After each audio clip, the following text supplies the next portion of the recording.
Thank you. Good evening, everybody. Welcome to our March Council meeting. Just as a preliminary matter, for those at home, we're having some difficulties with our audio recording or audio pickup facilities tonight and are using a different system. So apologies in advance if things don't work out 100% or to what you're used to. Having said that, let's get on with the meeting. Start with our acknowledgement. Wodonga Council acknowledges Aboriginal and Torres Strait Islander people as the first inhabitants of the country and as traditional custodians of the land. We respect their ancestors, elders and young people and recognise their continuous connections to lands, waters and communities across Australia. Apologies? No apologies tonight. Any requests for leave? No. Declarations of conflicts of interest. Yes, Mr. Mayor, I have at item 7. Thank you very much, and I'll disclose that further before you enter the item. Thank you, Councillor Hook. Any others? No. Confirmation of the minutes from the previous meeting. Do I have a mover? Councillor Hall.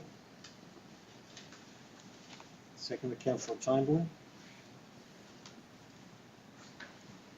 Any questions of change or anything with the minutes? No, I'll put that motion. All those in favour? Carried unanimously. Question time and approved presentations from the public. Tonight we have a request from Dr. Philip Steele, who is the Secretary of the Board of Medical Association, to speak both on behalf of the Board of Medical Association and the Board of Better Health. I'd like to call Dr. Steele to come up and speak. I think, is that... Do you want to just move that, Dennis? Yeah. Maybe can you just end that? I could move. Thanks.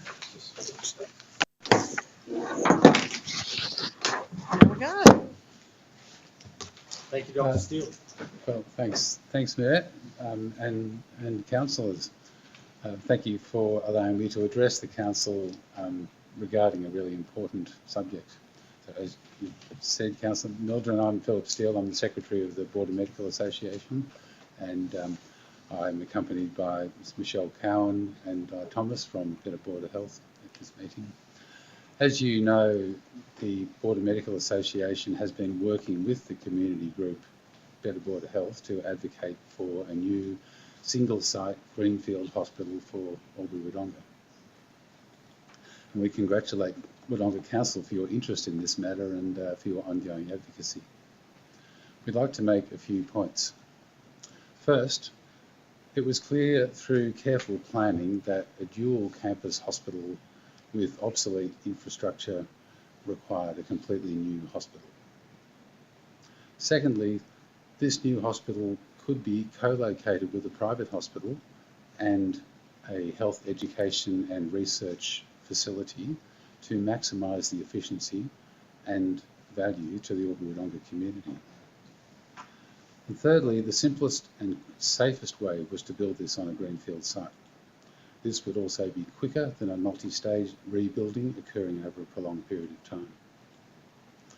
So we have a number of concerns about the announcement made in October last year. Firstly, that it ignores, or it seems to ignore, the concerns of the clinicians, of many clinicians in this region. And also that the bed stock has been reduced from that determined in the original planning. Some of the announced funding is rebadged money, with only $220 million of new funding coming from each state for this proposed project. We're concerned that it's history repeating itself with, once again, inadequate funding for addressing the health infrastructure needs of our region. We're concerned that the announcement provides little guarantee of substantive increase in bed stock over what we need now. Next, that there is no guarantee of funding for the necessary further stages of building. And the recent news regarding Goulburn Valley Health in terms of their infrastructure planning makes us very concerned that Wodonga Health will suffer the same fate. Answers to the many questions about this proposal are not forthcoming because it's clear that the announcement had its basis in politics, not planning. And finally, the money is being flagged as a magic pudding, a solution to the major health problems of this health service, given that all areas of the hospital are overwhelmed and the infrastructure is obsolete. It's our opinion that this will fall well short of addressing our current problems and preparing for the future growth of our region.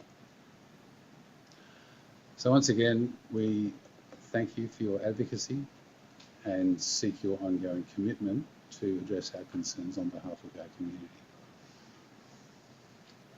Thank you, Dr. Steele. Any questions, councillors? Councillor Chamberlain. Dr. Steele, I appreciate you coming here and giving us your insight as to what's happening. Obviously, it's difficult as a clinician for you to speak out and for some of the other clinicians to speak out, given the situation with Wodonga Health and the fact that they have to use their facilities. What sort of support do you have from clinicians that may not be able to say out loud what they're thinking? Well, at all meetings of the Board of Medical Association over the last 2 or 3 years, there has been strong support for what we are proposing. There are many clinicians who work inside and outside of Wodonga Health who feel very strongly about this and are very concerned that the proposal as it stands at the moment will not address the current needs, or maybe just address the current needs, and certainly fails to address the future needs of the growing area.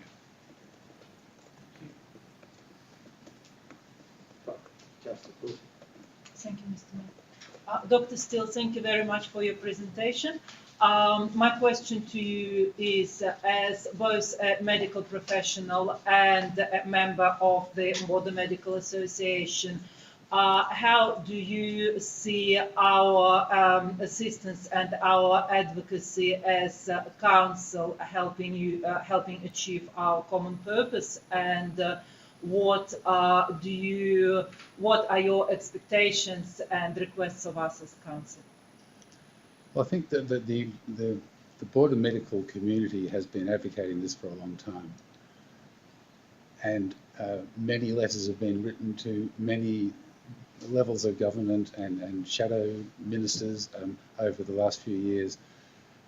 We felt we've made some progress, and certainly since the community has become interested in this, and the Better Border Health has been a very important advocate for what it is we're trying to achieve.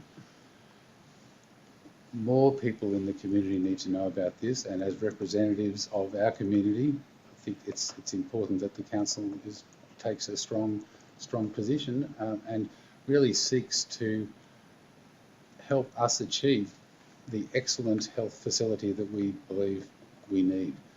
This is a rapidly growing region. It's got the potential to be a major tertiary referral centre for a very large number of people, and it requires all levels of government to get behind it to really to make that investment, to make this be achieved. Any other, Councillor Lowe?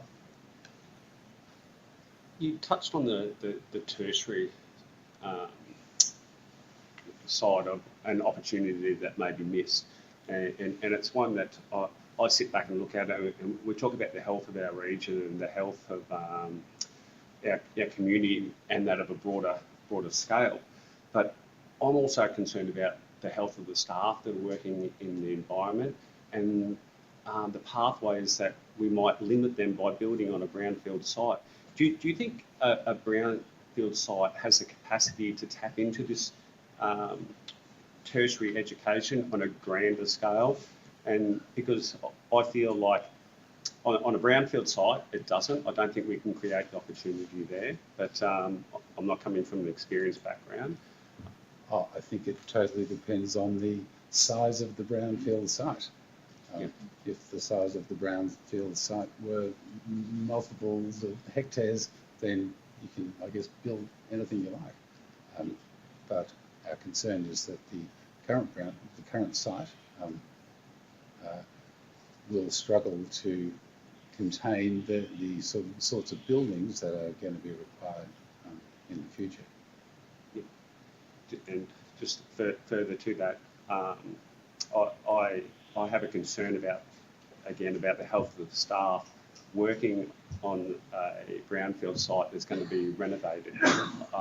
By the sounds of things, they're under an extreme amount of pressure as it is, and having a little bit of a health battle. I got to see it firsthand over about sitting in ED departments for immune deficiency. The staff and they're doing their best to try to accommodate, but through a lack of beds, unable to service the people that are coming through the door. I sat at the Wodonga Health meeting where they said already they're 35 beds under what they need to start a day with.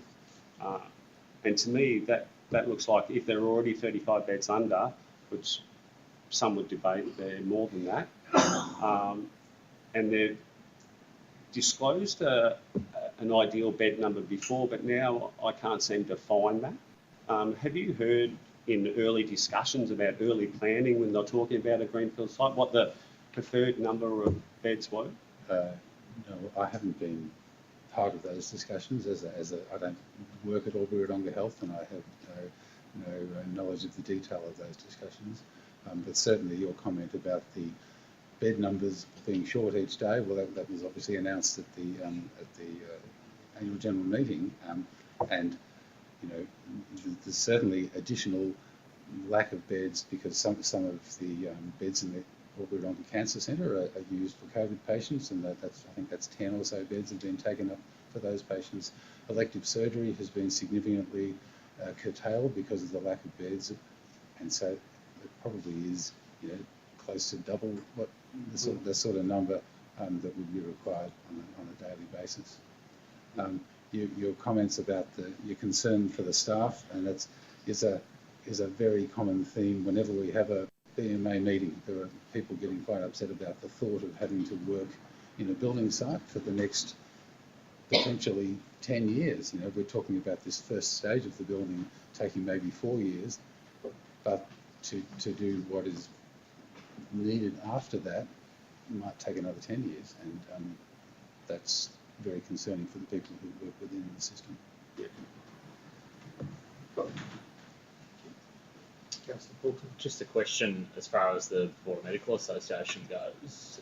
Have they been engaged with by any level of government prior to their announcement to check with clinicians and work with clinicians to see what's needed on the ground?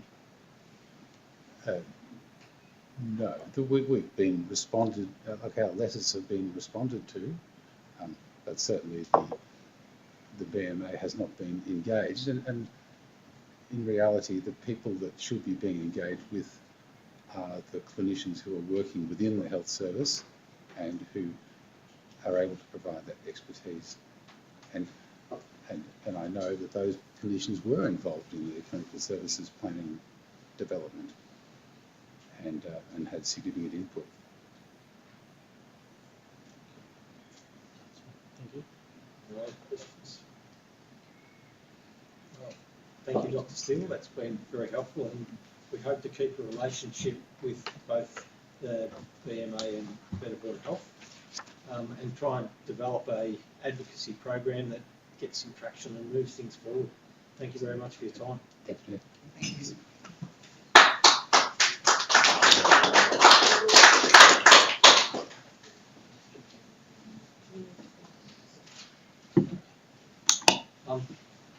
We have one question. Got to question time. Mr. CEO. Thank you, Mr. Mayor. We have a question from Susan Curry of Wodonga. I would appreciate your answer on the transgender people being able to have access to women's toilets or women's spaces in Wodonga and surrounds. At this stage, we've only just received that question, so we're going to take that as notice and respond within 7 days. And a question and a clear answer will be published on our website. Thank you, Mr. Mayor. Thank you. Delegates reports, item 6. Councillor Hall. Okay. All right. So I've put together a little bit of information about a MAV Councillor Leadership Conference that was attended by myself and Mayor Ron Mildren. It was on Friday, the 10th of the 2nd this year. The conference theme this year was the power of your leadership legacy, and was well attended by many councillors and mayors across Victoria.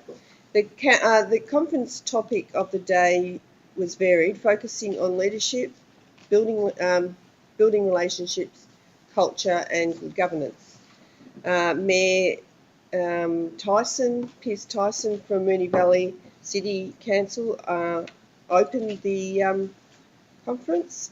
Councillor David Clark, he's the president of the MAV, also was part of the opening, and the Honourable Melissa Horn, our local government minister, also spoke at the opening of the conference. Some information that came out of that conference was that Minister Horn informed the conference that local government councils were being moved into the Department of Government Services. Minister Horn also mentioned that we as council provide $12 billion in revenue, which is 20% of government spending, so it's a massive amount. State government allocated $500,000 for flood-affected councils, and there's a big push for gender equality in local government with the aim of achieving 50% women on councils.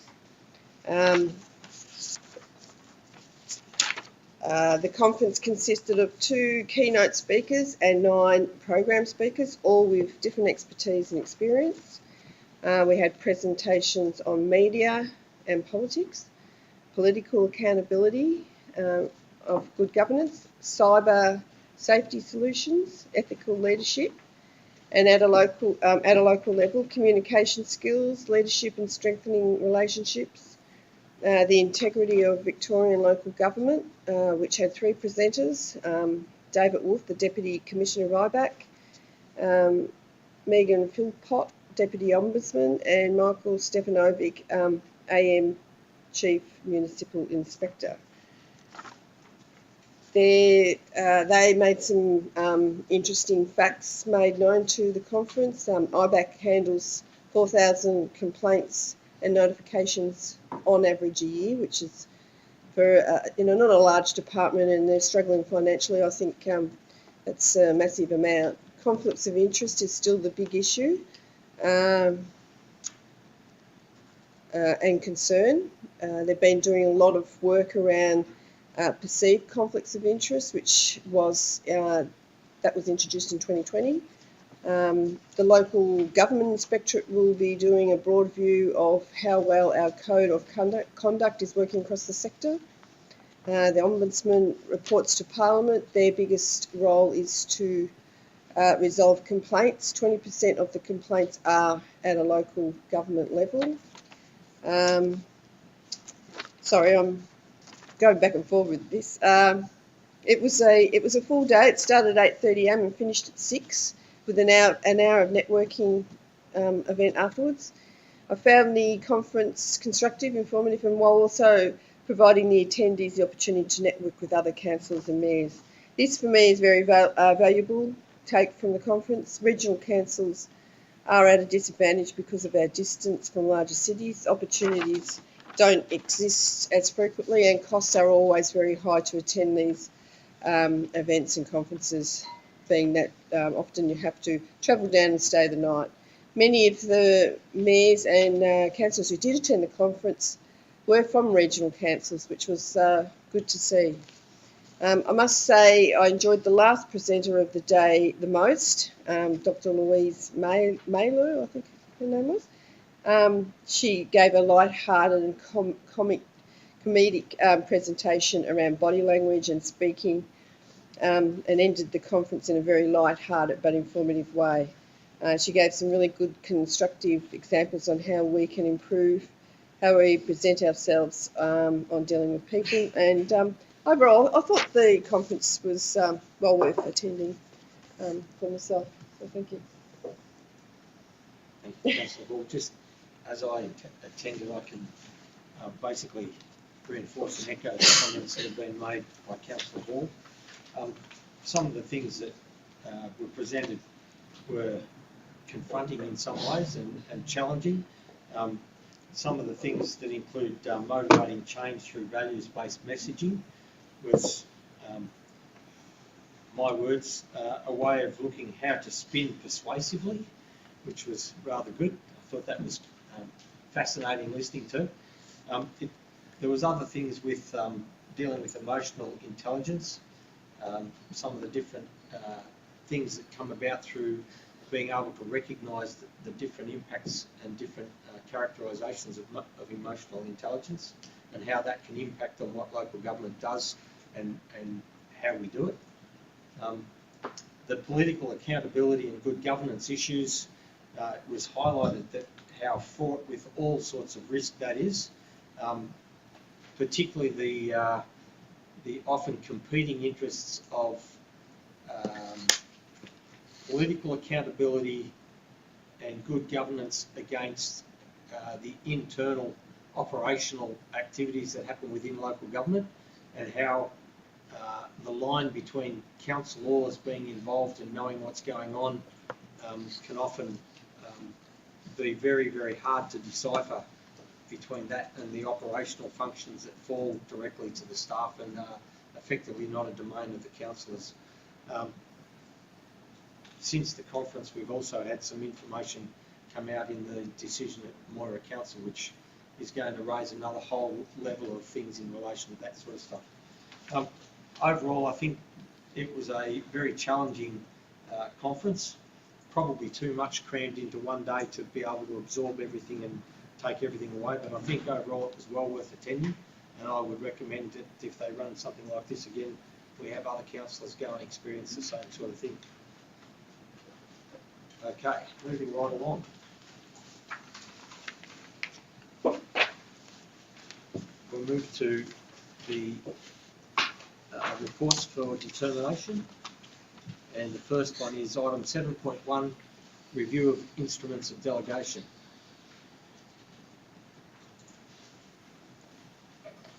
Happy to move as per, Mr. Mayor. Councillor Portman moved. Do I have a seconder? Yep. Councillor Simpendorf seconded. Councillor Portman. Thank you, Mr. Mayor. To save the community reading 419 pages of the instruments of delegation, 7 councillors have done that for them. Very important document though, shouldn't underestimate that, around the sense that this essentially sets out not just requirements through different parts of legislation of which local governments under in Victoria, but also on which direction the 7 elected representatives give to the CEO of the day, and therefore down through the organisation as well. This comes up every 6 months for consideration and review. This particular time around, more so around the legislation that's changed since we last revisited this, but councillors have had some consideration and input through this process, and I think, as the Mayor mentioned a moment ago, there's obviously an ever-evolving environment for local government in Victoria, so we will definitely see this again in September regardless, but there might be some council-led conversations that may lead to some input, I believe, beyond this particular update, but happy with it as presented. Thank you, Mr. Mayor. Thank you, Councillor Portman. Councillor Simpendorf. Nothing to add, Mr. Mayor. I think that sums it up. Thank you. Thank you. Any other speakers? Councillor Chamberlain. As Councillor Portman said, it's a very important document. It's a quite extensive document. There are some bits and pieces in there that we thought about we might want to change, and it was difficult to know where we were going with it. I think the Monitor's report, which will be forthcoming hopefully sooner rather than later. And certainly the report from Moira Shire, I think, will probably identify some things in this document that will need to be looked at in 6 months' time. But rather than jumping at shadows now, I think we need to review it when it comes up and work it out then. Thank you. Any other speakers? Councillor Courtney. Thank you, Mr. Mayor. As has been noted by previous speakers, the delegation instrument is an important document. It outlines the authority that the council, the elected councillors, give to the chief executive officer, and in turn the chief executive officer gives some of that authority to his or her employees. I did not support the instrument of delegation last time it came up for review. It does come up for review for us regularly, roughly 6 monthly, as required by the legislation. The instrument of delegation, as we have it now, gives authority by exclusion from the councils to the staff. The only items that are not delegated are the ones that are not by council, are the ones that are not allowed to be delegated, and the ones that councillors have to absolutely deal with by legislation. Everything else is delegated. The monetary amount prescribed by the schedule to the instrument of delegation to chief executive officer outlines the amounts that are also, in my opinion, are a bit on the larger side.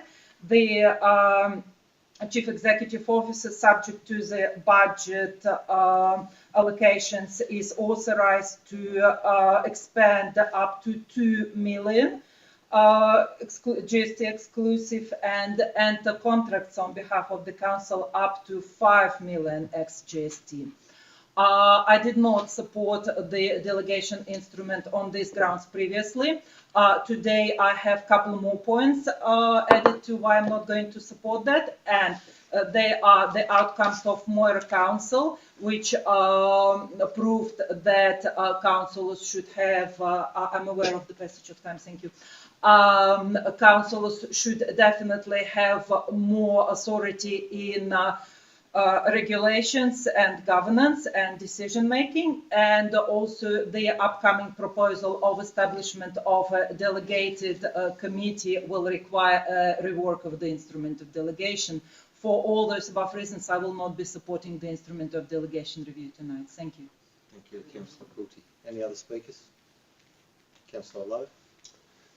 Just more to echo Councillor Chamberlain's words that is, until those reports are released, because it is a regularly reviewed document by legislation as well, that I'm happy to support this document as it stands tonight, in the view of having the review in 6 months' time. Thank you. Thank you. No other speakers? Oh. Sorry, Councillor Hall. Yeah, Councillor Hall. Yeah, look, I think also as what the two Dannys have said, I'm agree. Quite often I haven't supported the delegations. I think it's one of these documents, it's such an extensive document, and going through line by line, probably at some stage needs to be done, mainly just to the CEO, because that's where, where we're responsible for. But in the light of the outcomes of what will possibly come from the Moira Commission of Inquiry, I'm happy to leave that and have a review that back going forward and see where all that lands. So, yes, I'll be supporting this one tonight. Thank you, Councillor Hall. Councillor Paul. Nothing further to add. Thank you, Mr. Mayor. Thank you. Put the motion. All those in favour? Councillor Simpendorf, Poulton, Mildren, Chamberlain, Hall, Lowe. Those against? Councillor Courtney. Carried. The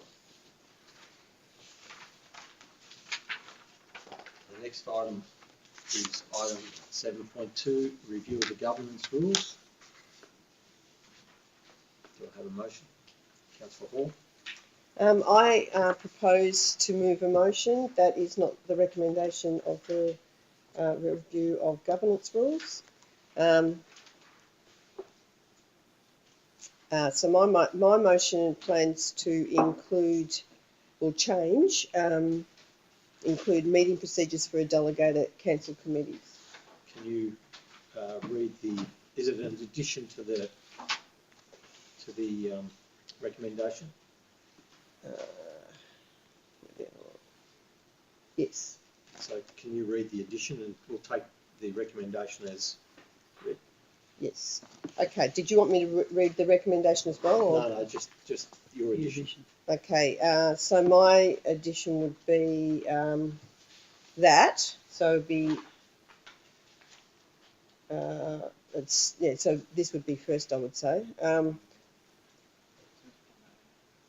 Councillor, can I just clarify that it's a amendment, if you like, to the recommendation, so it'd be 1A, so it'd be the governance rules included with the attachments be placed on exhibition for a 28-day period in consultation. Yes, sorry, yes, it would be amendment. And then your component of that, It's with an exception that...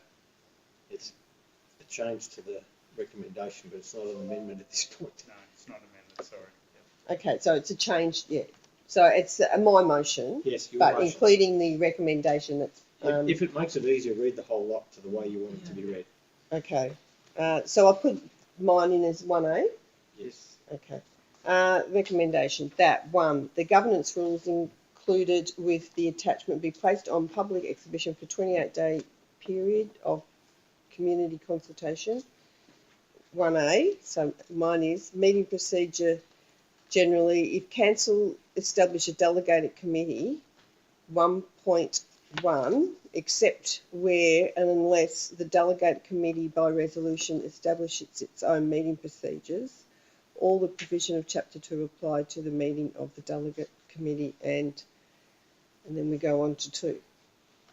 Is that clear? I've sent it around to people so they cancel it. So 2 and 3 remain the same? Yes. Okay. Everybody understand all that? Did you want me to just read that as one whole? Please read it. Thanks, Mr. CEO. So my understanding, Councillor Hall, is the motion that you're moving is that the governance rules included in the attachments be placed on public exhibition for a 28-day period of community consultation, except where and unless the delegated committee by resolution establishes its own meeting procedures, all of the provisions of Chapter 2 apply to meetings of the delegated committee. A report on any feedback from the community consultation be submitted to the future council meeting, and should no community feedback be received, the governance rules be adopted without further resolution of council, with the commencement date to be the date after the public exhibition period ends. Yes. Do I have a seconder? Councillor Chamberlain. Councillor Hall. Okay. Mostly, I think the governance rules are pretty good. We've made some small changes to them, which have been highlighted in the report.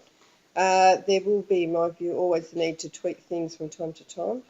Having gone through the rules pretty extensively and have a couple of items I would like to see changed, or add to which I would put forward in the motion tonight. The other thing I wanted to put forward is rather than the highlighted change for a notice of motion to be, it's in this document, it's been changed to 10 days. I want to keep it to 7.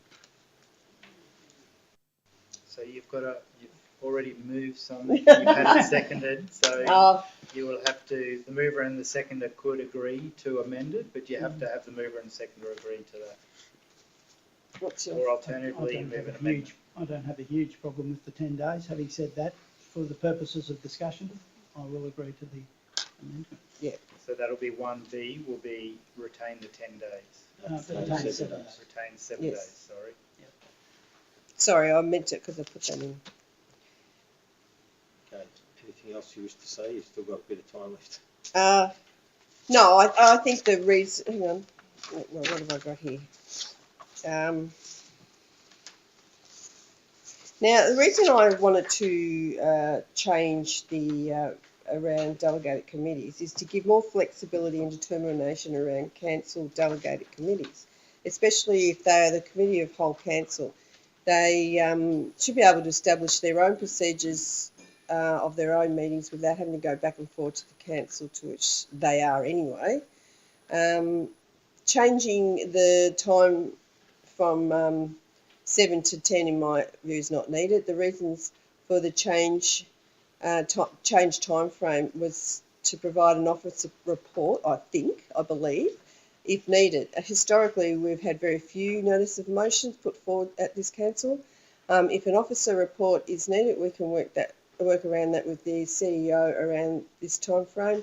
Mostly our notices of motion put forward just need some possible rewording or tweaking, and I believe we need to be nimble, and in my view that 7 days is enough to put a notice of motion forward to a council meeting. Thank you, Councillor Hall. Councillor Chamberlain. Yeah, the governance rules are basically our rules of operation. They're internal rules as to how we go about what we do. Again, an important document, but mainly for us. This, again, like the previous one, will possibly be revisited once the circumstances of both the Moira and the Monitor's report light, and there will quite possibly be changes to this down the track. So at this stage, again, rather than jumping at shadows, I think the changes that Councillor Hall has requested, the first one becomes somewhat relevant later on in the meeting. The second one, as I said, I'm not fussed about the change from 7 to 10 days, having said that, but I'm happy for people to have a discussion about it and make a decision. Thank you, Councillor Chamberlain. Any other speakers? Councillor Quilty. Thank you, Mr. Mayor. Through this governance rules is an important document, and not just for us. We are voting on the subject of endorsing this document for public exhibition, for community consultation, and I do ask the community who have the resources to do so to pay for this document. I have been, over my tenure on council, approached several times asking various questions about how council works and what the council's role within the scope of the whole government really is. I believe that this document aids this understanding and explains a few things. I would like to thank the staff for making a number of changes to the document.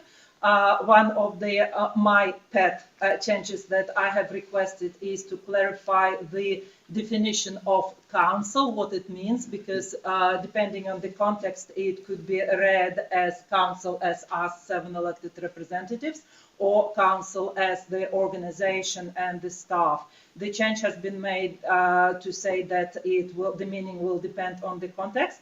So I, for example, will be interested in seeing whether this creates any ambiguity or whether the term council is clear from the context, and a few other important changes have been made.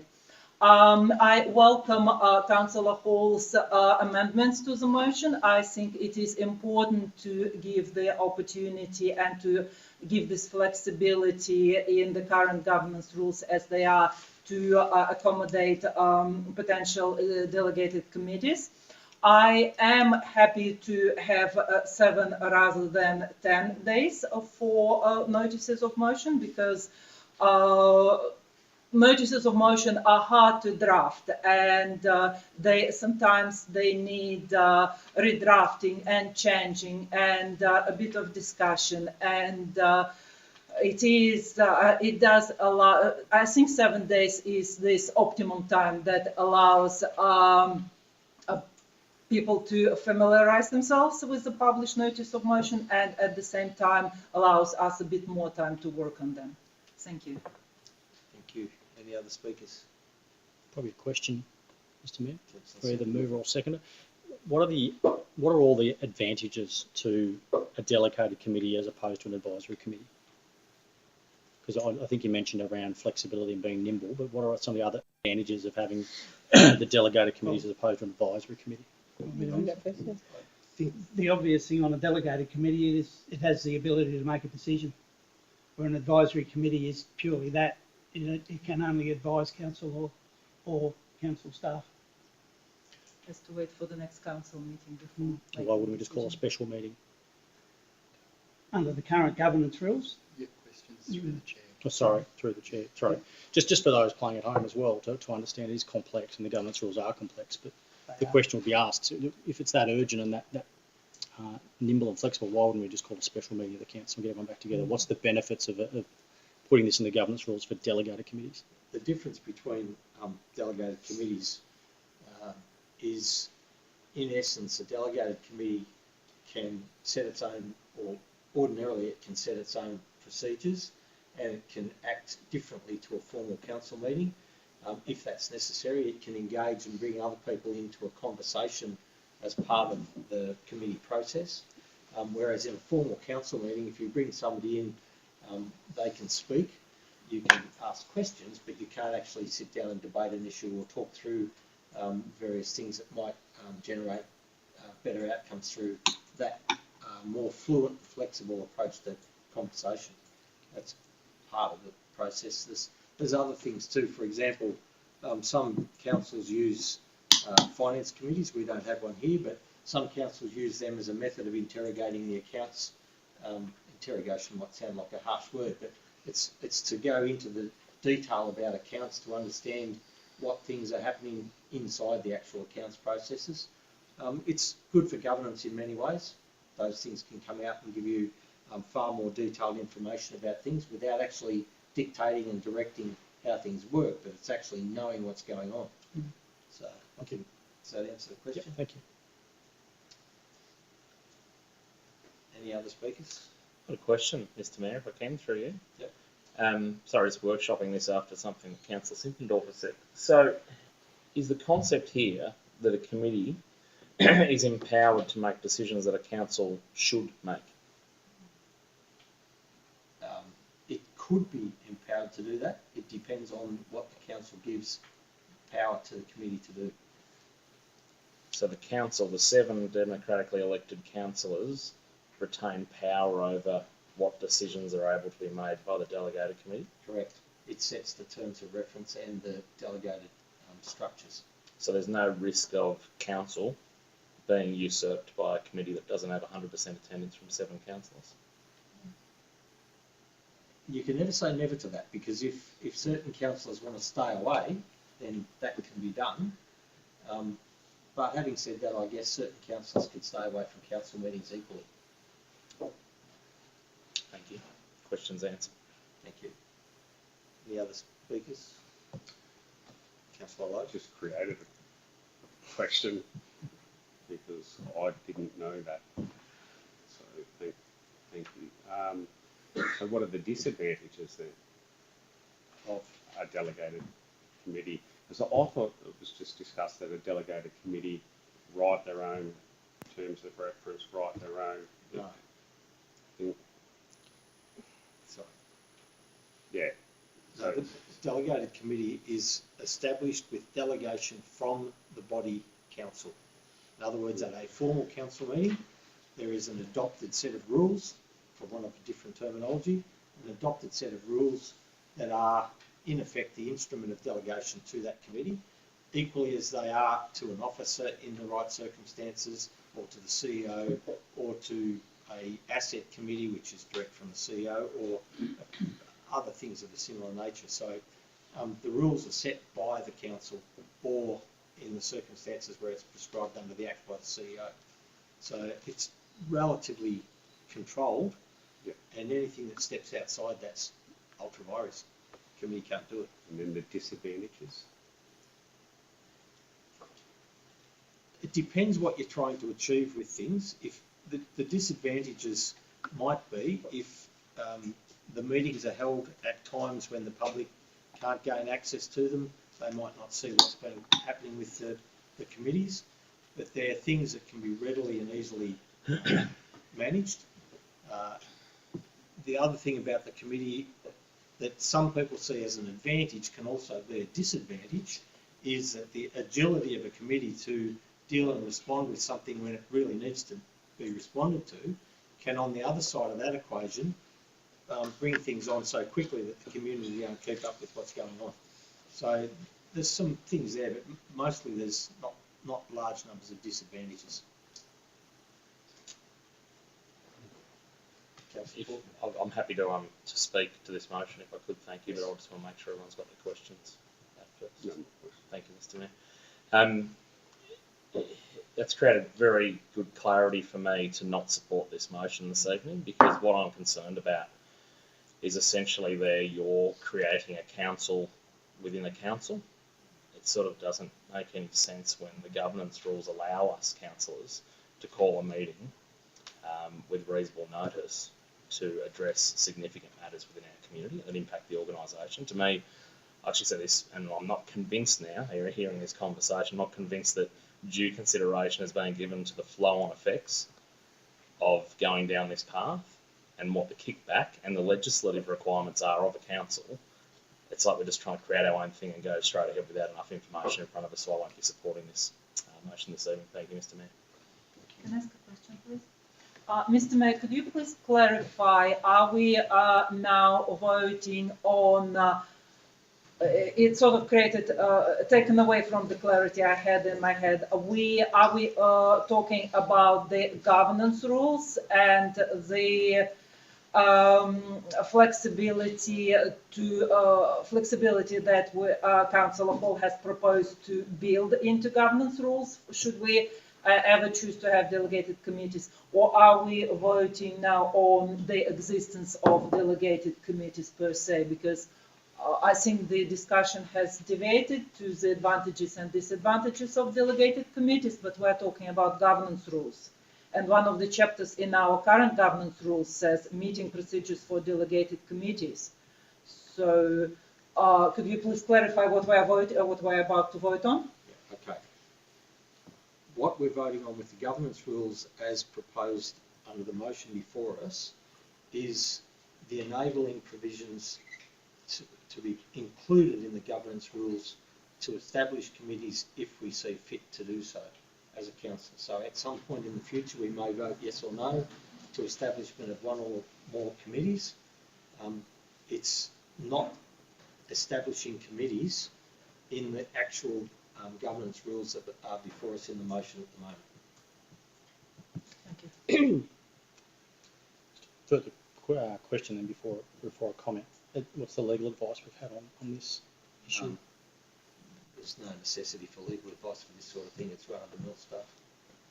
So I'm just sensing there's some nervousness around the room as to moving forward with that particular issue on the delegation. And I appreciate the intent because of what's coming up later tonight. So I do get that and I understand it. I just have a little bit of nervousness around going all in on this without getting, and I appreciate I haven't been present for a lot of the last month, but just some nervousness around that and the need to rush through it gives me some concern. So on that point, I won't support it just with the additional motion, but as the governance rules, as you rightly point out, Councillor Cordy, as a whole, got no issue with them. But just a bit of nervousness around this and what it actually means holistically for us moving forward. In terms of nervousness, I can hear that, and happy to take a motion to defer this to another council meeting if there's nervousness that we can't deal with it. Happy to take that motion as a deferral motion, which is procedural motion. I'll take that.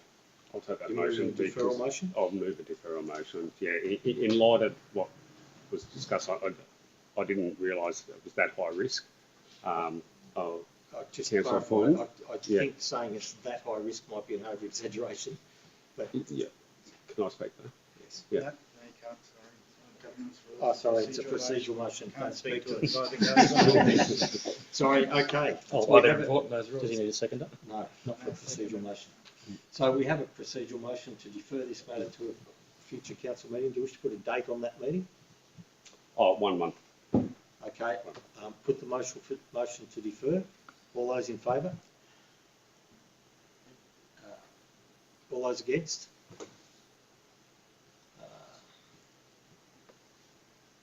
You want me to call them out? Okay, those against, councillor Hall, councillor Chamberlain, councillor Milgren, councillor Quilty and councillor Poulton.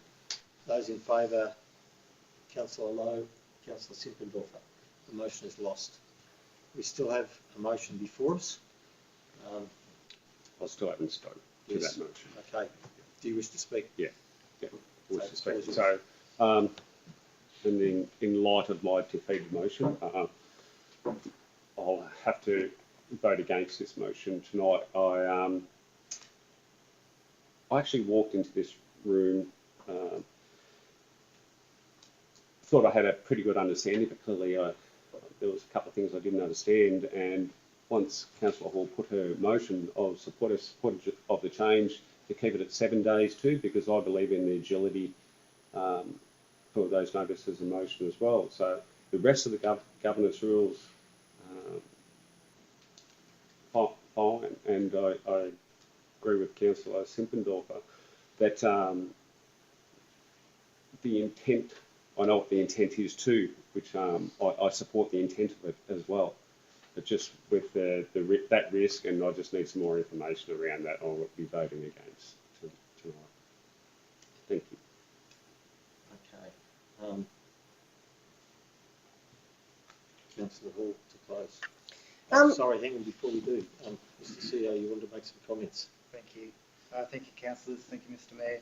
I'll just note that there's been extensive discussion in briefing sessions about this. We've been through a number of briefings. However, it was a recent addition talking about committees, and councillors have scheduled a future briefing to have a paper on committees and investigate committees in a lot more depth and a lot further, and look at those options around that. I do note that we governance rules, we work under a model that is provided by our legal provider, and often when we change things at last minute, there can be some unintended implications to that aren't thought about at the time, but can arise at a later date.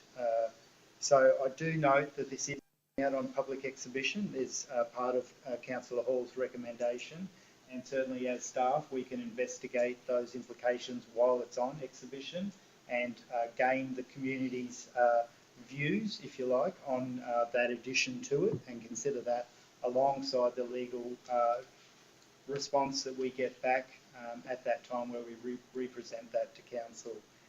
But I do note that I think the committee side of it does need a lot more discussion with councillors, because as we've seen here tonight, there is limited understanding about the different components, and it would be good to expand on that a little bit further. As I said, Mr. CEO, this is not about establishing committees. This is enabling provisions for that conversation to be had later on. Thank you, Councillor Hall. Yeah, just in closing, I did send around, like I had done some research. There's other councils that have, for instance, their delegated committees may resolve to not apply to the governance rules on a general meeting. Just gives it more flexibility. It's not uncommon. Ours is, I found a little bit odd in as far as it says that notwithstanding the council establishes a delegated committee that's not composed solely of councillors, then they can decide on their meeting procedures. But if the committee is councillors, they cannot. And to me, that's sort of I don't understand why there's that difference there. I mean, it has to be approved by the council, a delegated committee that doesn't have solely all councillors on, so it has to go back to the council. I just see it as just going around in circles, and I think, as I said, with other councils that I've seen, their governance rules around delegated committees doesn't refer to the issues that have been made here amongst fellow councillors. So anyway, but I'm happy to continue with my motion. Okay, thank you. Put the motion. All those in favour? Councillor Quilty, Milgren, Chamberlain, Hall in favour. Those against? Councillor Lowe, Councillor Poulton, Councillor Simpson-Dropper. Motion carried.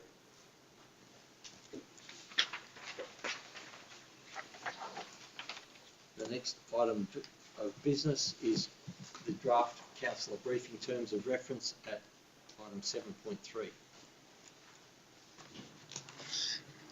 Do I have a motion? Happy to go as per recommendation, Mr. Mayor. Thank you, Councillor Poulton. Do I have a seconder? Councillor Chamberlain. Councillor Poulton. Thank you, Mr. Mayor. We are getting a lot of red tape sorted out here this evening in this meeting. Again, briefing terms of reference have been part of briefings and have been conversed in depth. Some great suggestions came along, particularly with the recruitment of our new CEO, around how we can do some of these things better and be more forward-facing to the community. And I believe a couple of conversations were held in my absence, which is fine. I'm happy with what's there in front of me. I'll be supporting that motion tonight. Thank you, Mr. Mayor. Thank you. Councillor Chamberlain. Yeah, just to echo those points that made by Councillor Poulton, I think the briefing terms of reference are fine. We can work with those and move forward. Thank you. Any other speakers? Councillor Poulton. Thank you, Mr. Mayor. Briefing terms of reference, just as a recap and a reminder to aid the community understanding of how council operates at the moment. We have weekly briefings where the staff, the senior staff, provide us reports and provide us with a forum and opportunity to ask questions to those reports and to request more information. Those reports come up to the council meetings once a month and we vote on them. The purpose of the briefings is not for councillors to have debate or to make decisions, but to get informed and to request more information if we are not, we feel we are not sufficiently informed on the issues. This is what current terms of reference try to achieve. I have requested to make a few changes, which are, in my opinion, added clarity in my mind to this purpose and this strict division between briefings and meetings. I thank the staff for making those changes. And while, as it may become clearer towards the end of the meeting, I would like to see the council operate slightly different to what we're doing at the moment. For the time being, I'm happy with these terms of reference. Thank you. Thank you. Any other speakers? Nothing in closing, Mr. Mayor. Okay. Put the motion. All those in favour? Carried unanimously.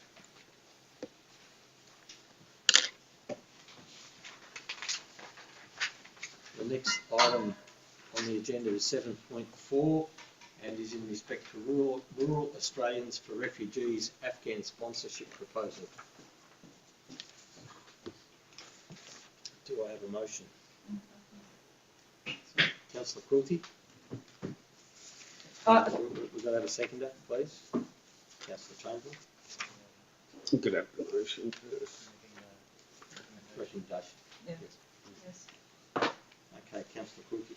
Thank you, Mr. Mayor. I would like to move the motion as per recommendation that a letter of support be provided to rural Australian for refugees for their community sponsorship program for Afghan refugees. Do I speak to you now? Yes. Thank you.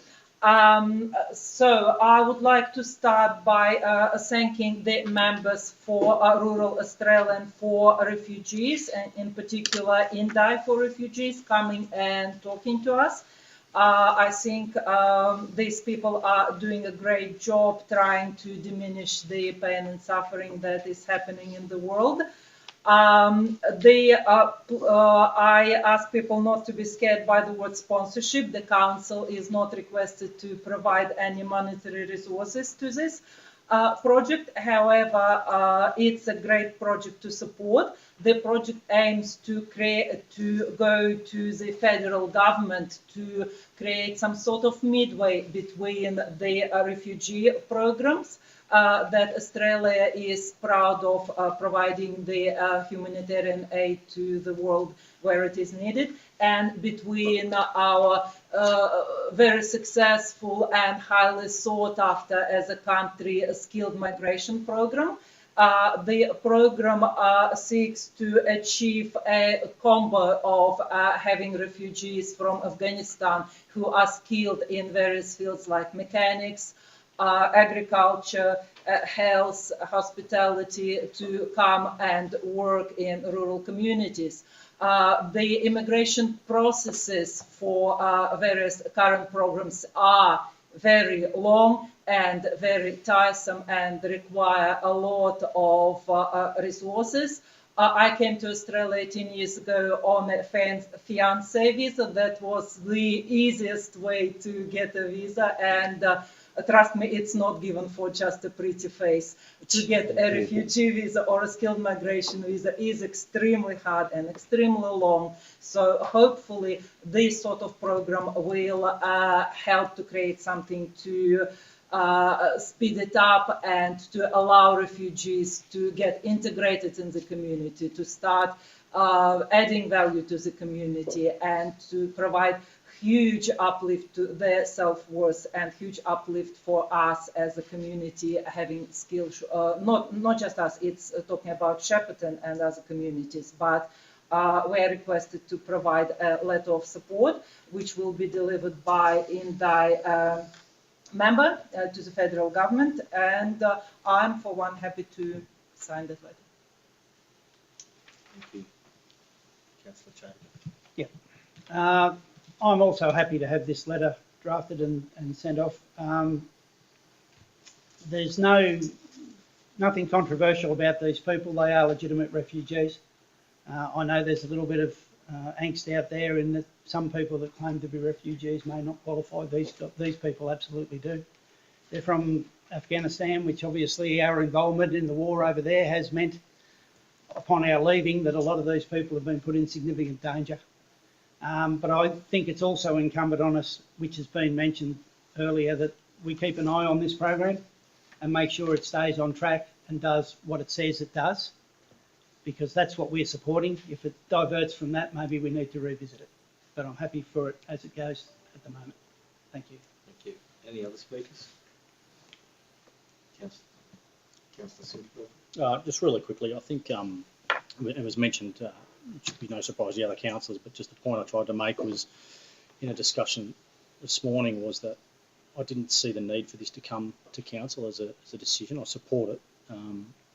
Just noting that it does fall in line with the, I'm just trying to find the part here, there's a 2016, the 2016 refugee welcome zone that Wodonga Council became a signatory on.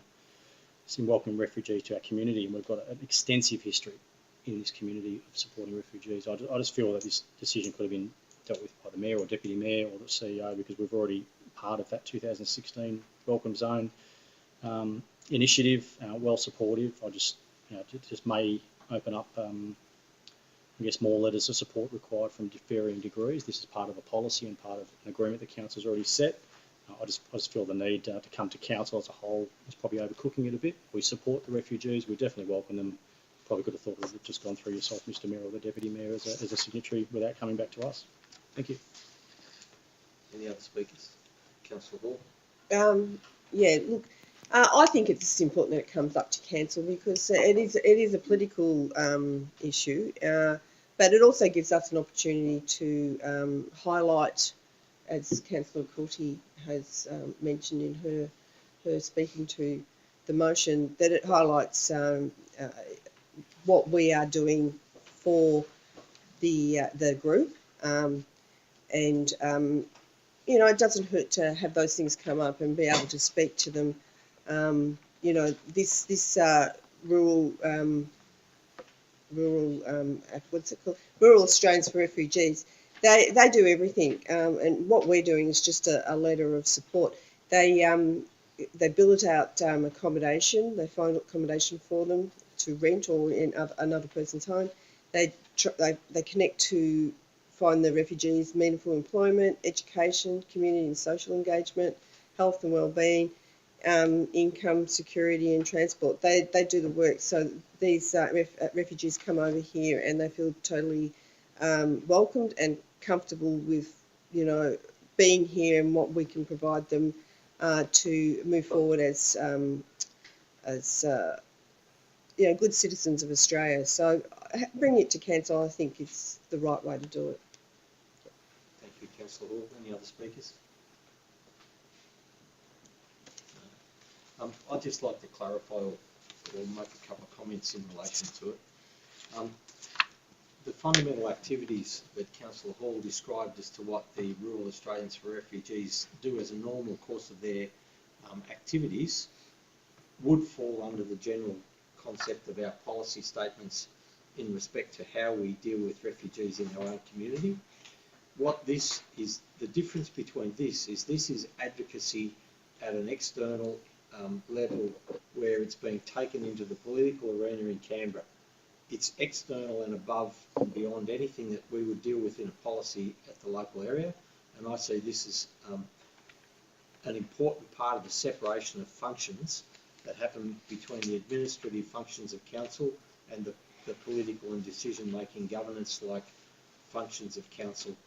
And I think this is important that this be seen as a political function that it is, and it should come to council each time. I accept that there's a possibility that we'll find others that want to follow on the coattails and do the same thing, and if they fall into the political arena, then so be it, we deal with it the same way. We've had these sorts of things in the past. It was probably more common in some years gone, so I think what we're doing with this is the correct way to be dealing with it. Councillor Quilty to close. Oh, I'm right, thank you. Thank you. Okay, put the motion. All those in favour? Unanimously carried.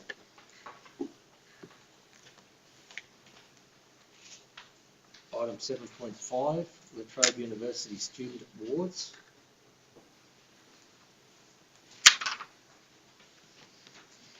Do I have a mover of any motion?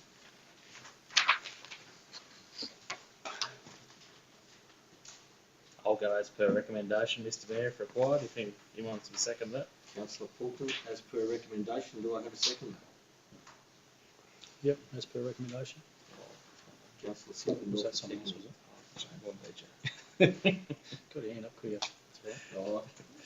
Go to you, Councillor Simpson. My eye must have been focused in the wrong direction. No, Councillor Fulton. Thank you, Mr Mayor. The Trobe University, it's been a bit of a lapse since we really last supported what should be our Albury Wodonga students attending the campus. They've come to us, obviously, like a lot of people will, wanting to pick relationships back up from previous agreements and retrain their focus on the future rather than the sort of time warp of 3 years that we're all stuck in there for a bit. I think this is a fantastic initiative to ensure that education is appropriately available to all. It's a small part we can play as a council to partner with the Trobe University and really, haven't done the maths on the percentage, but it's probably a 0.00 or something in the grand scheme of our budget for the year, so I'm happy to support it as recommended. Thank you, Mr Mayor. Thank you. Councillor Simpson. I'll reserve at this stage, Mr Mayor, thank you. Any other speakers? Councillor Chamberlain. Yeah, I'm happy to support this as well. Although far from being picked up, it is actually a continuation from 2022 being the last year of it. 2023, obviously, next month is their next one. So I was initially a little concerned, and as much as it's a cost, it's going to be a tight budget year. Having said that, we need to deal with it now because it comes into this year, because their awards are next month in April. And I think the important thing there is to focus on local students that we're trying to support here, and a local university that we need to get behind, and I approve with it. So I will be voting for it. Thank you. Thank you. Any other speakers? Councillor Lowe. Yeah, I've always been a huge advocate for education pathways and the ability to give assistance to those that may need it. So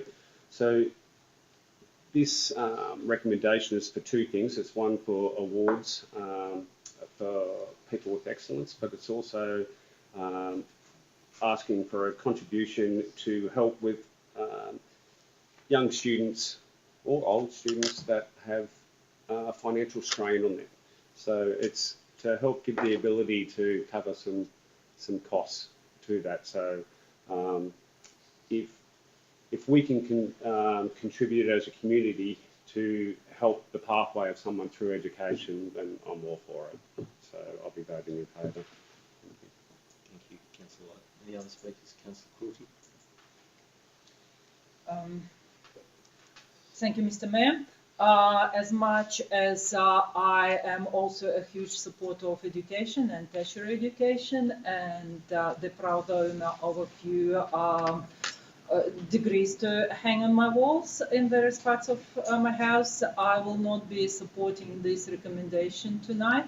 We are talking only, or not only, about 9,000. Big or small, this is not our job, in my view, to give out these grants. The university is the domain of the state government, and our job, as a local government, is to do our job and to make our community, our municipality, and our area better to live in, and this is what we should, in my opinion, be focused on doing. It is not our job to give out amounts of money, no matter big or small, amounts of ratepayers' money to education or any other projects that are not our domain as a local council. Thank you. Thank you, Councillor Courty. Any other speakers?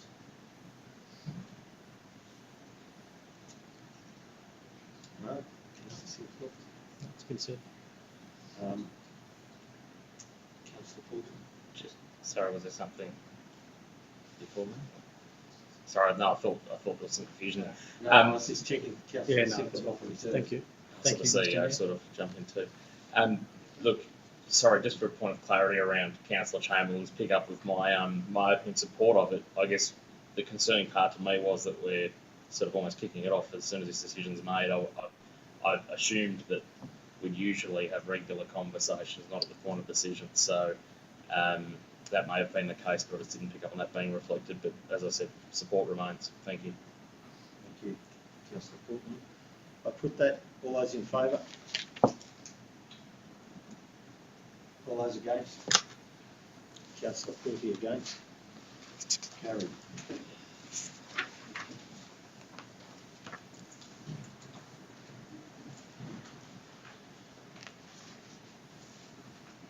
The next item, Councillor Fulton.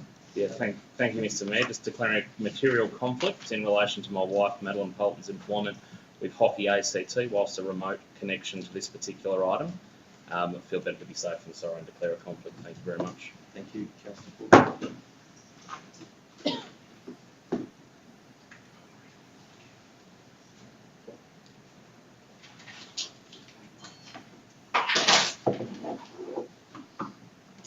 Okay, do I have a motion?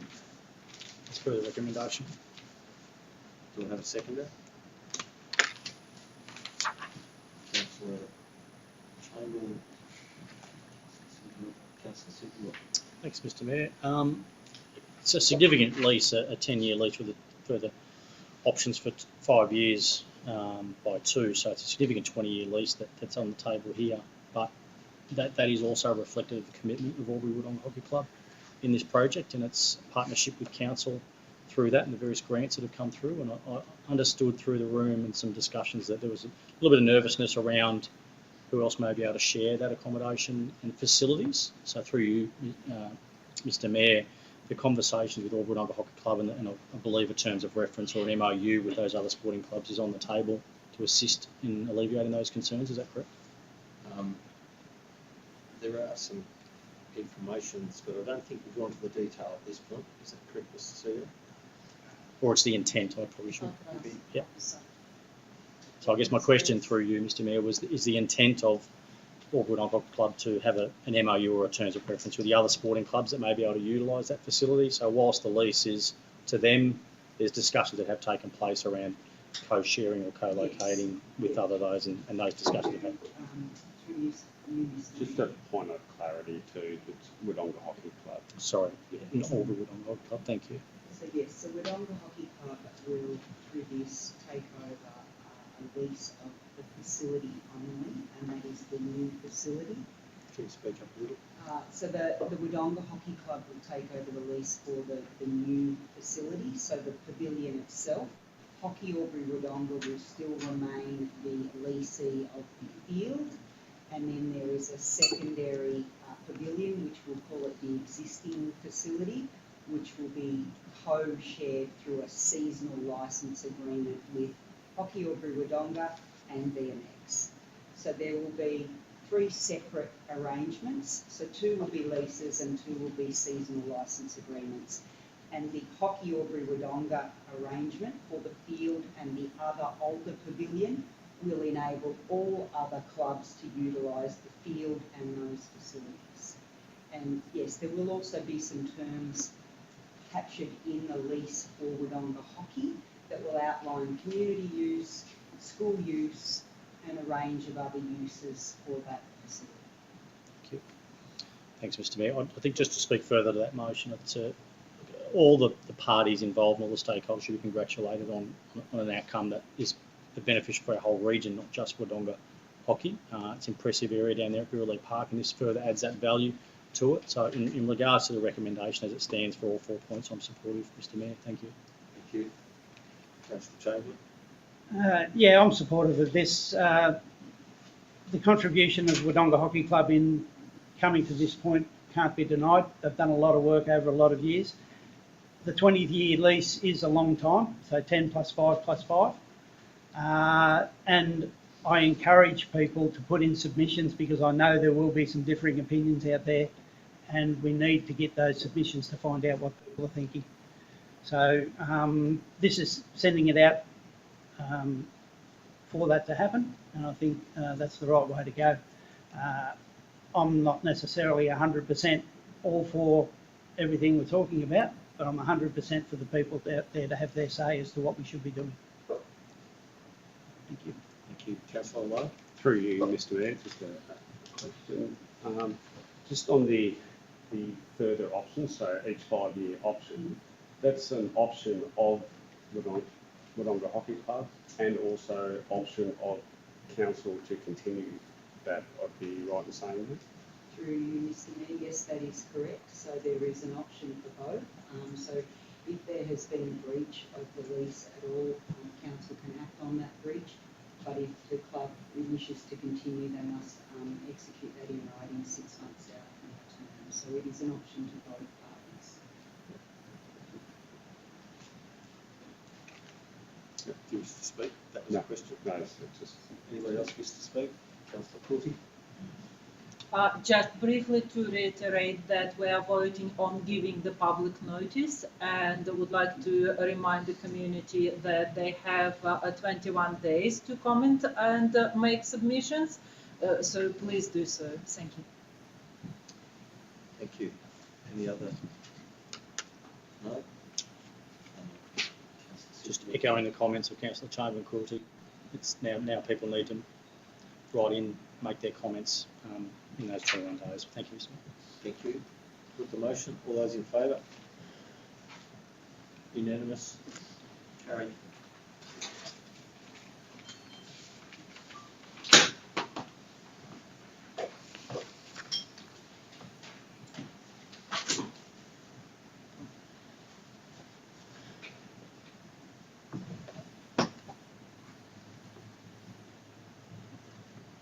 Okay, next item is the 2023-24 state funding for country football and netball program and Australian Cricket Infrastructure Fund. Do I have a motion? Councillor White. As per recommendation. Do I have a seconder? Yep. Councillor Silverfield. Councillor White. I'll support the recommendation tonight because this is one avenue that is part of council duties, I think, is to help advocate and support applications for funding from different sporting organisations and different state programs that we've got access to. But both of these are at the Leach Eastleigh Oval. I've ran around many nights down there under those lights, and to be honest, they're okay. But an upgrade is much needed, so I'm happy to support the motion tonight. So, thank you. Thank you. Councillor Simpson. No, nothing further to add. Thank you. Anybody else wish to speak? Councillor Trobe. Yeah, I'll be supporting this tonight. I think improvements to the Les Chesley Oval lighting's important. Probably more important is the storage facility for down at Kelly Park, which is a very well utilised sporting area with cricket, soccer, etc. And with the improvements that have been made down there, one of the things that they really need is some secure storage for their equipment. So I will be supporting this tonight. Thanks. Thank you. Any other speakers? Just make a couple of comments. The Les Chesley Oval lighting and the Kelly Park cricket storage are both absolutely warranted projects, and they're things that we should be trying to encourage to be funded from the state government. However, I note that consistently we find the difficulty with state government funding programs coming up in conflict with our budgetary considerations and making life really difficult to try and juggle the consideration of what we do in budget with the things that we have to make decisions like we are tonight in advance of our budget considerations. It's forced less than proper management. I won't say improper, but it's less than proper management, and it's forced upon us by the way the government funding things seem to be set up and how the application processes often run in direct conflict with our budget programs. And our budget programs, by and large, are set with deadlines and dates established by the state government. So it's really difficult for us, and it makes life really hard. So whilst saying all that, I'm supportive of these projects and will somewhat grudgingly support the motion. Councillor, allowed to close. No, nothing to add. Put the motion. All those in favour? Carried unanimously.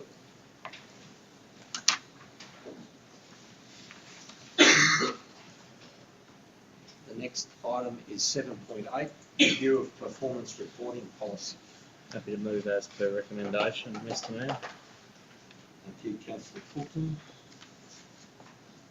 Seconder. Councillor Hall. Councillor Fulton. Thank you, Mr. Mayor. I'm not going to bore anybody with the details. What I want to do, though, is commend the officers for taking ownership to the fact that this should have been reviewed a little sooner, but it hasn't been. So I think that's on the right one. But so it's come to us. Really, you're watching the Local Government Act of 1989 get crossed out and 2020 being put in. There's another one in there as well. But really, it's just to review it and make current, of which that is the case. So I wouldn't think there'd be much more to say. Thank you, Mr. Mayor. Thank you. Councillor Hall. No, I don't have further to add. Councillor Fulton, basically. Thank you. Any speakers? Just reinforcing thanks to the officers for taking ownership and publicly mentioning, because that's a real skill in leadership. So thank you. Thank you. Put the motion. All those in favour? Carried unanimously. The next item before us is an application for planning permit for units at 2 Opal Court, West Wodonga. Do I have a motion? Councillors, before we move on to this, can I just say there's a slight suggested amendment to the officer recommendation in that here towards the end, just saying that West Wodonga, subject to the planning permit conditions detailed at attachment 2 and these additional words, and in accordance with the submitted development plans at attachment 3. So it's just bringing in those attachments attachment 3 in the submitted development plans. Belts and braces. It is very important ones. Well, yeah. I mean, I think the condition in the planning permit says that those plans are required to be fired anyway, so. Do I have a motion? Yeah, I'm happy to move that. Councillor Lowe? Do I have a seconder? Councillor Quilty? Councillor Lowe? Yeah, this has come before us because it's had more than 5 objections, which is what we've asked for as council. If anything starts to raise public concern and awareness, it gets brought to us. This particular planning permit application is to knock down an existing dwelling and put some affordable housing options into there, and it started off as a 5-unit complex, I think, and has been dropped down to 4 due to council's planning applications.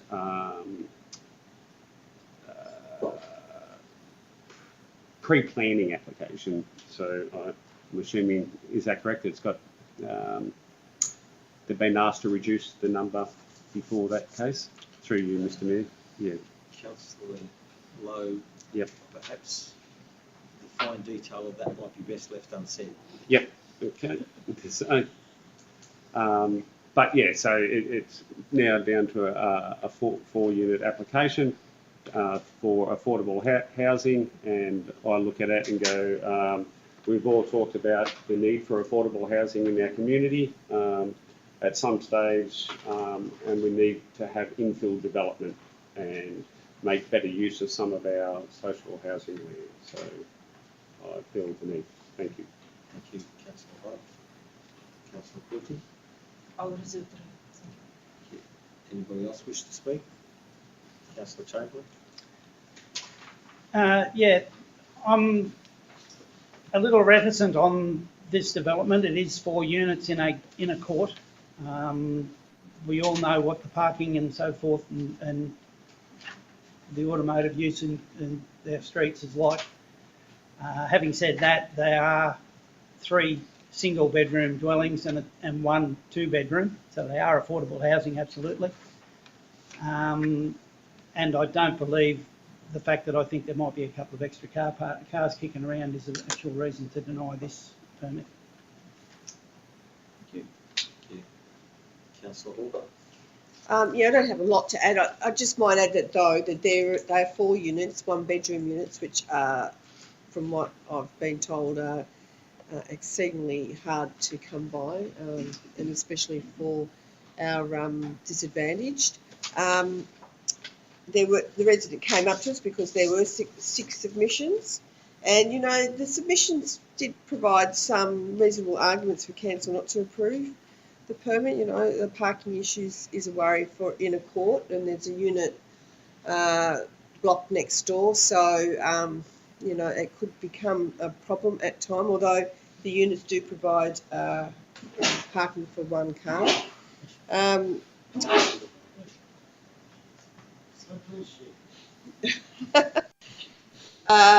That report states that the permit application meets the requirements under the planning scheme. So this makes it very hard for council to stand against the permit if it's not granted, and it could very well end up in VCAD. But I think if the application has provided all the you know the necessary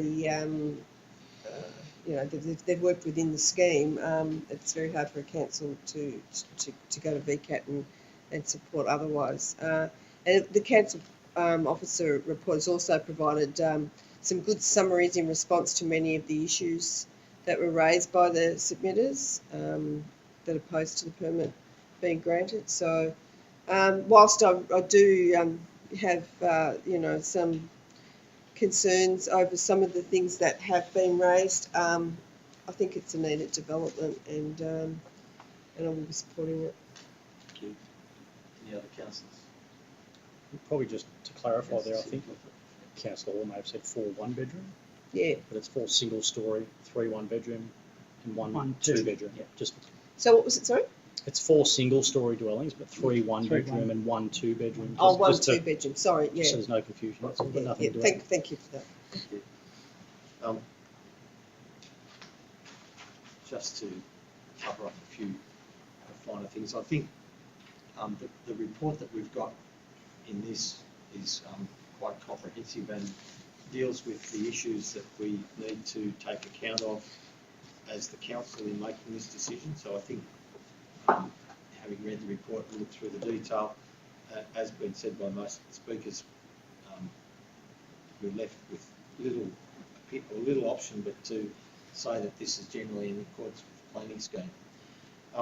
Just to make sure everybody's clear, the motion that's before us is the recommendation plus the words "and in accordance with the submitted development plans" at attachment 3. Everybody clear? Councillor Lowe to close. Oh, sorry, Councillor Could be reserved, sorry. Thank you, Mr. Mayor. Yes, to reiterate, this application has been given extensive consideration. A lot of questions have been answered. We are talking about affordable housing, which is much needed in the area. We are talking about 4 units, 3 one-bedroom, 1 two-bedroom, and 4 single-car parking spots. It is true that the planning application addressed a lot of points of contention. However, and I'm not saying that I won't be supporting it. To tell you the truth, I'm still on the fence. Objections, there are 16 points of objection. They're not nothing. It's a lot. And my pet grievance is car parking. Should this application get up, I still take this opportunity to urge my colleagues on the council to pay attention to the fact that car parking on the street is a real issue. This is in West Wodonga. I also live in West Wodonga, and even the wider streets in West Wodonga are sometimes hard and a bit dangerous to navigate. With one car parked on one side, the other car parked on the other side, there is no room for 2 cars to pass each other. Lucky we live in a lovely, polite society where people are happy to wait for each other to pass. However, it's not always optimal, and I do urge the planners to pay attention to this thing and not just rely on the politeness of the people. Thank you. Thank you, Councillor Courtney. Councillor Lowe. Thank you. I acknowledge what my fellow councillors have said, and I thank them for their comments. Parking is an issue, and it always will be, and it's one that we need to keep an eye on, definitely. But having 3 one-bedroom places and 1 two-bedroom places, and car parks provided for them, when you tend to see overflow car parking, it's generally if they're 2, 3, 4 bedroom houses or units or something like that, where they're accommodating a lot more people. So you normally get 1 car parking in the car park, another one out on the street. In this case, they're being 1 bedroom units, and it'd be very rare for it to be a 2-car venue. So I will close with saying that, and look forward to you putting the motion. Thank you, Councillor Lowe. Put the motion. All those in favour? Carried unanimously.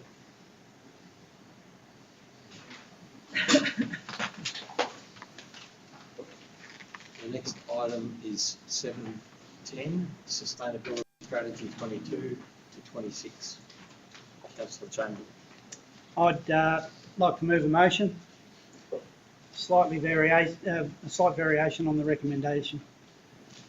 That is that the Sustainability Strategy 2022 to 2026 as attached be adopted, and the implementation be considered in future budgets. Do I have a seconder? I'll second it for debate purposes. Yeah. Councillor Chamberlain. Yeah, the main reason for my variation there is obviously it's going to be a very tight, as has been mentioned, and as everybody knows, funding is going to be very tight. And we need to, although sustainability has been a highlight of Wodonga Council and our methods of how we do things and our advocacy for it, we need to keep an eye on what we're spending on the budget, and we need to keep control of what's happening. There is the potential to spend a hell of a lot of money here for possibly limited benefit in the short term. And in a very tight budget year, I think a heavy focus on that is important. Thank you. Councillor I don't really need to add to that. I do agree that with Councillor Chamberlain that we are moving into some hard times, and budget's always going to be at the foremost. We have an action plan coming up after this item, and would have money, budgetary allowance to it. But I certainly think that we need to have a look where we sit going forward with our spends on everything, just about, really. Thank you. Any other speakers? Councillor Courtney. Thank you, Mr. Mayor. Councillor Chamberlain and Councillor Hall, good point about the tight budget. I would also like to thank the officers for creating the report and doing the presentation for us during a briefing. In my view, we are here expanding a little bit onto what is not our job as a councillor. I view our job as a council is providing value for money for our ratepayers, and sustainability is a multifaceted concept, and I believe that we should strictly occupy the facet where it says value for money in the services provided to the ratepayers. Local governments, fortunately or unfortunately, have a guaranteed flow of money from the pockets of the ratepayers, which are given to us after they paid their taxes to federal and state governments. We should always remember we are custodians of that. We should always be very careful with that money. I'm not sure whether I want to vote against or I really want to support Councillor Chamberlain's recommendation to consider it within the budget, but I urge everybody to remember that for local government, the biggest driver of everything we do, including sustainability strategy, should be providing value for money for the community. Thank you. Thank you. Any other speakers? Councillor White. Unfortunately, I've lost everything here, so I'm just I'll address the points that have been made. I think part of the sustainability strategy is to add value for money and have that financial lens over what we do as a council and what happens in our region. So effectively, that's what we're doing. We're to be sustainable is also falls under many different subsectors, but one of them is to save money. Our partnerships with other organisations is around saving us money. So by us being members of certain partnerships, then we effectively buy into a buying group, and it's that power of economy type thing, scale of economy, so bigger buying group. So I'll be supporting the sustainability strategy tonight in lieu of losing all my notes. Sorry, a question. Councillor, are you supporting the motion that's been put there? Thank you. If it's just the addition of putting a financial lens over the top, yeah. Any other speakers? Probably a question through you, Mr. Mayor, without notice. How's the community feedback on this particular strategy being compared to other strategies that gone out for community consultation?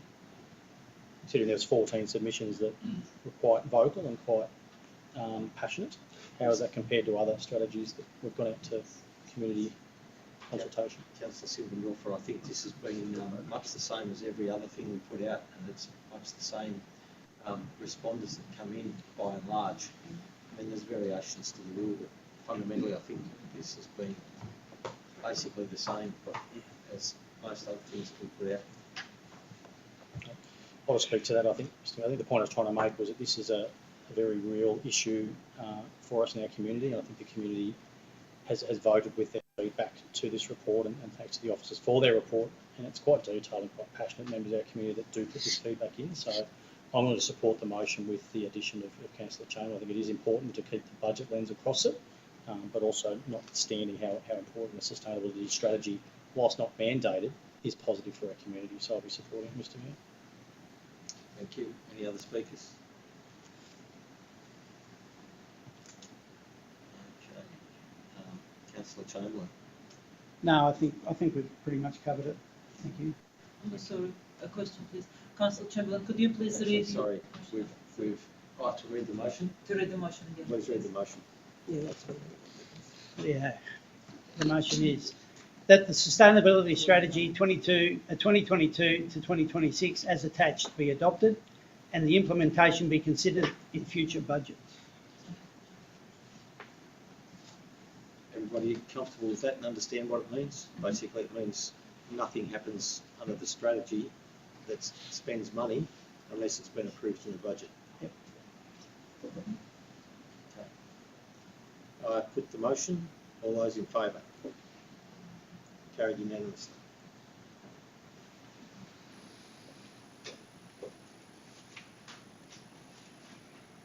The next item, 7.11, is Climate Change Adaptation Action Plan 22 to 27. Do I have a motion?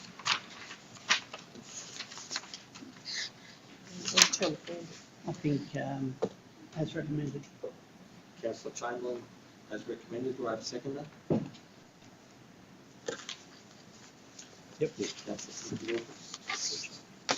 Councillor Chamberlain. Yeah, this action plan is one of the mandated things that we basically have to do. It's important, obviously. Climate change and climate issues are one of the biggest issues out there in the community, and we need to be seen to be doing the right thing, and in fact doing the right thing, and this is part of doing that. Thank you. Thank you. Councillor Sippenwolf. I'll reserve, Mr Mayor. Thank you. Any other speakers? Councillor Wall. Look, I'd just add, it is a requirement of the Local Government Act for us to have an action plan, and that, just trying to find where I've got my right. Many of the actions we've already actioned anyway, so it's not that we haven't been sitting still in this space. We've always been active, and we'll continue to be. Thank you. Any other speakers? Probably, Sorry, yeah, Councillor Light. yeah, just like to add a big thank you to the staff. This is through you, CEO. It's a massive plan and much needed one. As Councillor Chamberlain said, that it's legislated, but it should not only just be legislated, but as a forward-thinking council, it should be something that should be at the top of our minds at all time. So whilst it means many different things to many different people, the important part about it is we need to plan for the worst as a council, and then hope for the best. So, and I think the plan does that, just that. Thank you. Thank you, Councillor Light. Any other speakers? Councillor Sippenwolf, are you reserved? Fine, thank you, sir. Thank you. Councillor Chamberlain to close. Yeah, just to reiterate, this is a mandated thing. We have to have a climate action plan. This complies with that. Most of the stuff that we've got in here, apart from what we're already doing, is a lot of it's around education and facilitation for the community to try and help them come up to scratch with their climate plans as well. We need to do it. We have to do it. I propose we do it. All those in favour? Carried unanimously.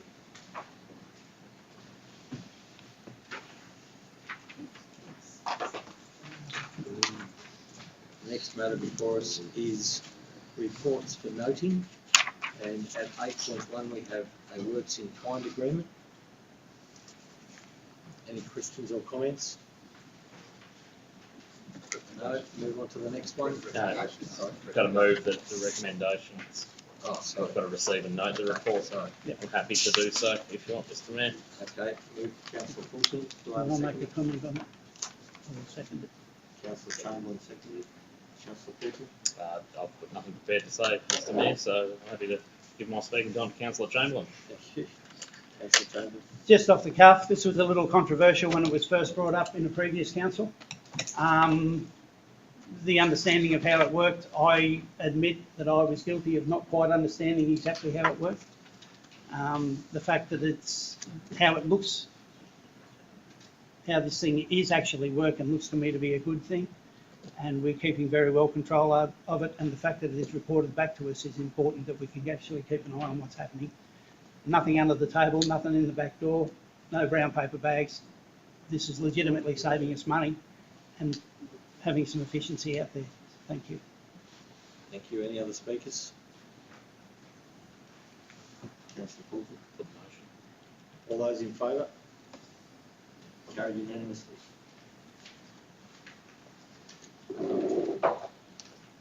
Australia Day Advisory Committee. Mr. Mayor, had some, bear with me a second just while I go back into my inbox. I'm happy that there was some consideration around this from the council group in briefing, just to go a little bit of an extension on the recommendation. So in essence, the motion, I'm happy to move.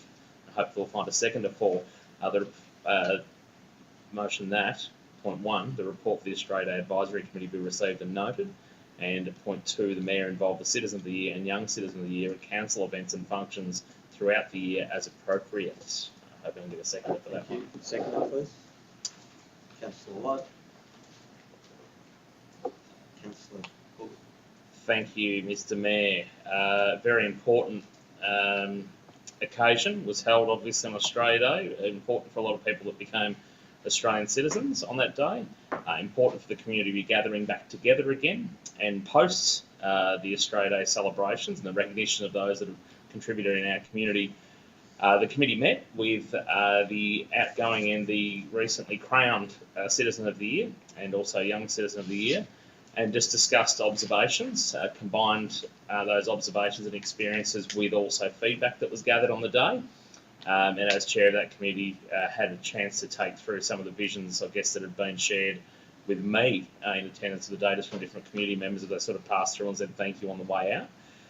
In essence, it's all there in the report. We'll meet again in September to sort of review the venue, the program, and what have you.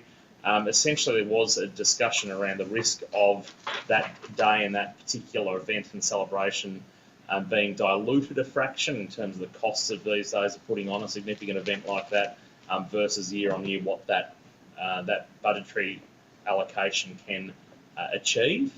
But certainly the refreshing part there to see also was after a couple of recent Citizen of the Years that said, hey, other than sort of come along on the day and be given the crown, we don't sort of do anything else for our city that we love until 12 months later or 11 months later when we help select the next one. So there was some great things outlined there in that report from the committee, and I thank the staff. I believe our managers throughout the organisation came through with ideas where the Citizen and Young Citizen of the Year could be part of civic sort of service during the year. And let's be honest, they're our biggest advocates for the city that we all love. So why not unlock them as much as possible, because there's no politics aligned to a Citizen or Young Citizen of the Year, unlike there is to councillors. So it's all there before you. I'm pretty certain it should be supported, but yeah, thank you. Thank you. Councillor White. Yeah, well, I have to second it and I have to support it, because when I was sitting on the committee, the same thing came across, and we addressed the councillors at the time too and spoke about the exact same thing of getting. We reward these people, and that's all we see of them on the day, and we're proud of these people that we've just rewarded. So why not bestow on them some duties that they can do alongside us, and some of those duties they can do instead of us. You know, they've got great standing in the community.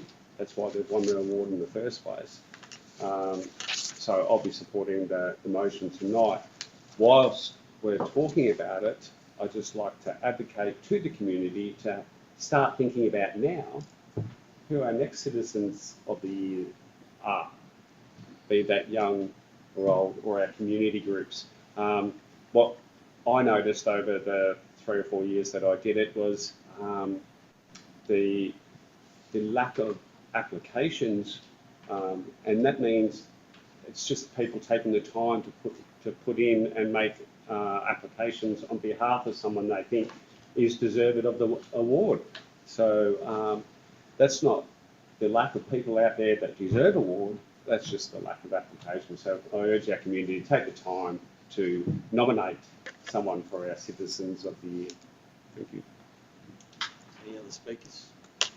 Councillor Chamberlain. Yeah, I'd just like to, obviously I will be supporting the motion, and I'd just like to congratulate the Australia Day Committee and previous committees for the work they've done in putting on what was this year indeed a fantastic event. The citizenship ceremony and the Australia Day event that we put on, I think, is well worth it. It's a bit of civic pride and we need it. And I encourage everyone to come along and reiterate what Councillor Lowe said about having to think about who maybe would qualify for a Citizen of the Year next year, because there are a lot of very important people around that do a hell of a lot of work and need to be recognised. And I also support the fact that we utilise our current Citizens of the Year where we can, because it's something, as was pointed out this morning, we do, but we don't do very well, and we need to do it better. Thank you. Thank you. Other speakers? Councillor Courty. Thank you, Mr. Mayor. Just to support Councillor Lowe and Councillor Chamberlain in their request to, and my request and everybody's, to start thinking and be prepared to put a nomination for Community Organisation of the Year, Citizen of the Year, and Young Citizen of the Year. I was on the Australia Day Committee for the first couple of years, and I was really disappointed with the lack of nominations. Certainly it is not reflective of the amount of worthy people that we have. There was a year when we didn't have any nominations for the Young Citizen of the Year. I think it's a shame. I encourage everybody to start thinking of the worthy nominations, and I would like to get a report from the current members of the committee saying that there were so many worthy nominations. It was really hard to choose from for the community organization, for the Citizen of the Year, and for the Young Citizen of the Year. Thank you. Thank you. Any other speakers? Okay. Councillor Poulton to close. Yeah, correctly echoed, I guess, by 3 councillors there. The requirement for more nominations, and that was a discussion with those present on the day around how we ramp that up. You know, we discussed that publicity of the nominations seems to be plenty, but it's certainly interesting that particularly we watch so many over COVID years pivot and do amazing things for their neighbours and everyone around them. No one ever took that next step to go, geez, this person's fantastic, we must make sure they're part of that. So it's that sort of challenge, and I guess the concern that we sort of discussed was the relevance of these awards. Is it demographic related? Does it only matter to a certain part of our community? And I think that'd be sad if we sort of said, you know, in 2 or 3 generations from now we stop, or maybe, I don't know, it might be 1 generation away from stop celebrating these if the support isn't there. Question why you were doing it, but let's hope that's not the case, and let's come back together and get a report to council later this year, hopefully with success. Thank you. Thank you. Put that motion. All those in favour? Carried unanimously. Before we move on, I'd like to formally invite the CEO to seek to invite the Citizen of the Year to make the presentation of the YAS Awards at the next YAS Awards, and to invite the Young Citizen of the Year to make the presentation of the YAS Awards at the next one following. Thank you. Okay, let's move right along. Place Names Advisory Committee. We have a recommendations. Anybody wish to move a motion? Councillor Lowe, Move as recommended. seconder. Chamberlain, Councillor Lowe, Nothing to add. Councillor Chamberlain. Yeah, the Place Names Advisory Committee is a very difficult job. No matter what you do, someone's not going to like it. Everyone's got an opinion, but it's something that needs to be done, and our tradition of, in a lot of cases, recognising important people, which goes on to what we were saying on the last point, I think is a good one, and they do a pretty good job. So thank you very much. Any other speakers? Councillor Hall. I'd just like to add, as chair of the Places Naming Committee, they work hard. We've got a great, as I've said this many times, got a great people on the committee with a range of different expertise and knowledge. We don't rush things through. We tend to put a lot of thought in what we put up to council. So yeah, I think overall I appreciate the committee. They do a good job, and I hope they're recognised by the council for the work that they do. Thank you. Any other speakers? Just before we move on to close, for those people who don't understand it, the geographic place names legislation governs how we deal with place names as council, and in essence prescribes the need for a place names committee and how that committee must conduct some of its business, or the way it conducts the business. So it's not random, and it's not entirely a council auspice type arrangement. It's done under that state legislation, and it's a responsibility bestowed on council for its municipal area. Councillor Lowe. Nothing to add. Put the motion. All those in favour? Carried unanimously.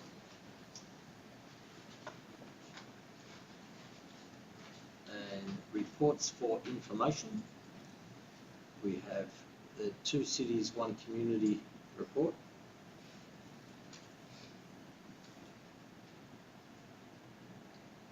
No comments, no questions. We have the council plan progress report.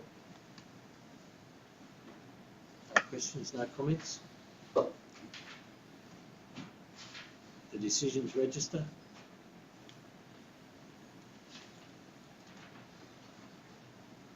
Record of councillors or council all meetings. Councillor Chamberlain. At the risk of seeming pedantic, at the briefing at Monday, March the 6th, it states that I left at noon. I didn't. I was here till the end. Thank you, Mr. CEO. Can we get that corrected? Sorry. Thank you. Okay, 10 notices of motion. We have a notice of motion from Councillor Quilty. Thank you, Mr. Mayor. My notice of motion is that the key projects and advocacy committee, the committee be established with an appropriate authority to act. The committee is comprised of all the councillors.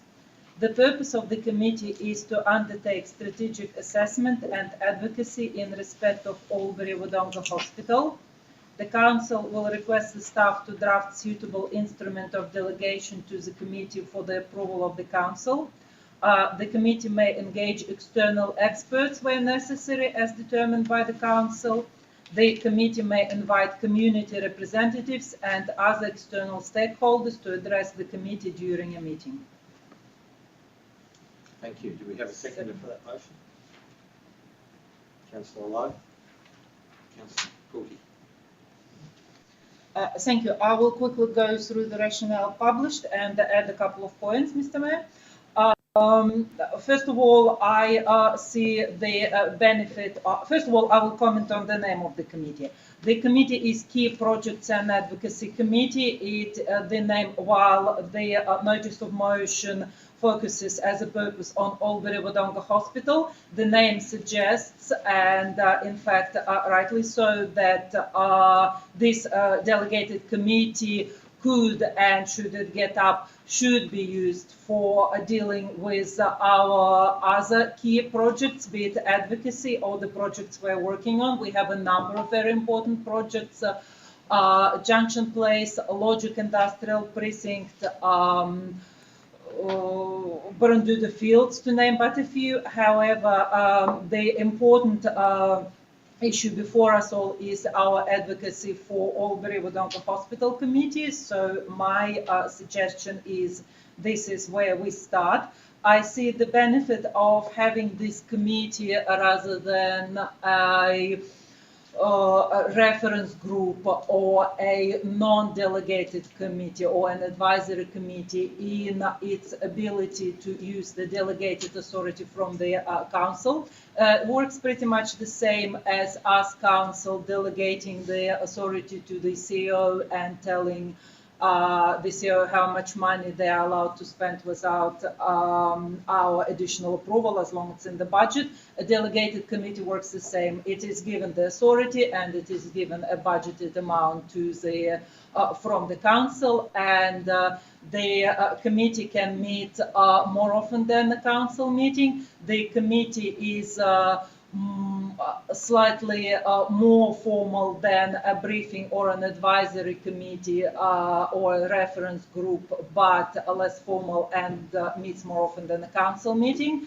There is no additional level of reporting. The committee can make the decision right there and then, and that adds to the time is working against us. We have New South Wales election coming up, and given it's a potentially very long project, we need to act on it as soon as possible, and having a delegated committee like that allows us to do so.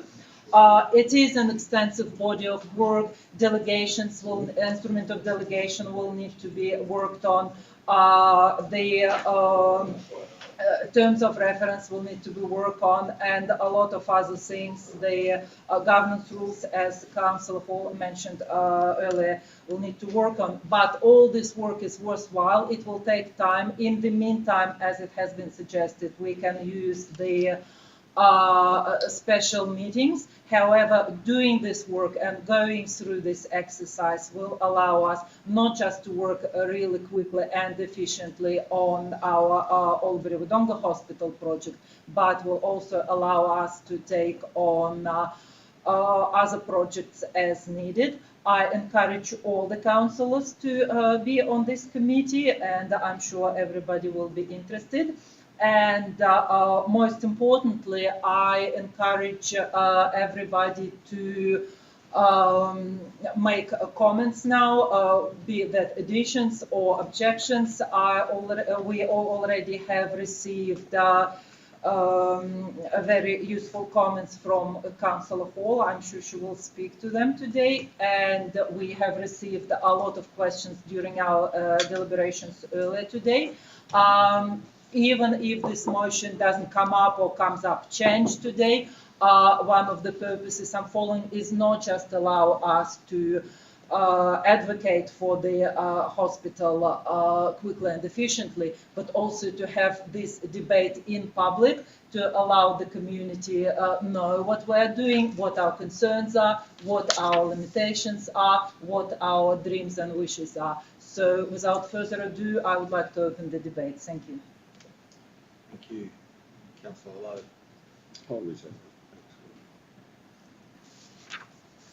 Councillor Hall. I would like to put forward an amendment to the motion.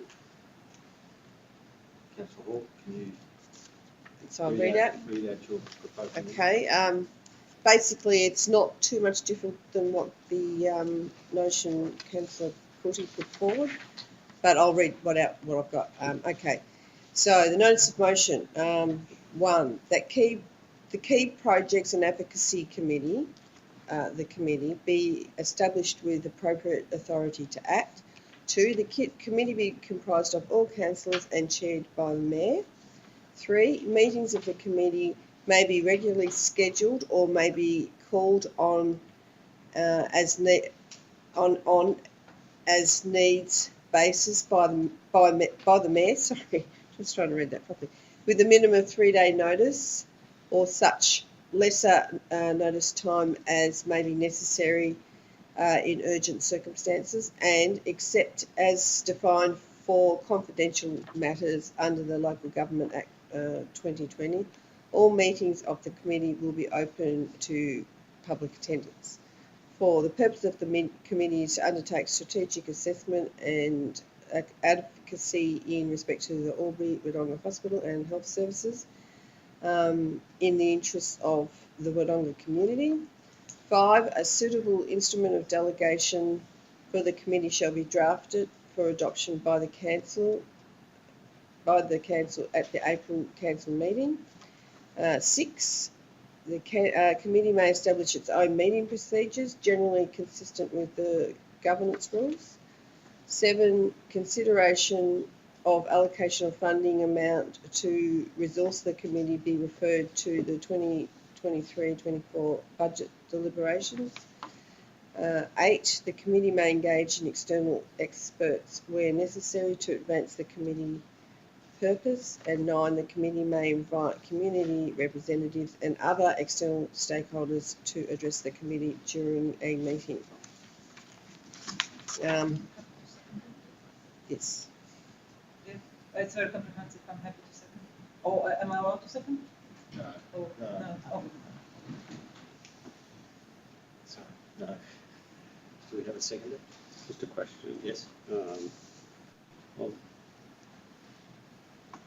I'm happy to second if you take out the word generally in the board. No, you can't. Sorry. You can't second it. I can't. You propose any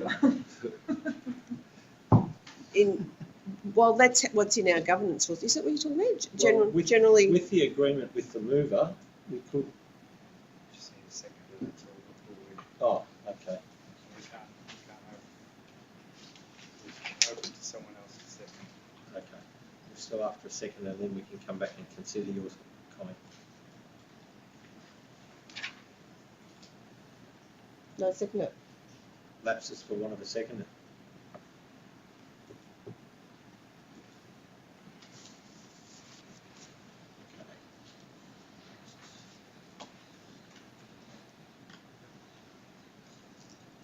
All right. Back to speakers on that. Original motion.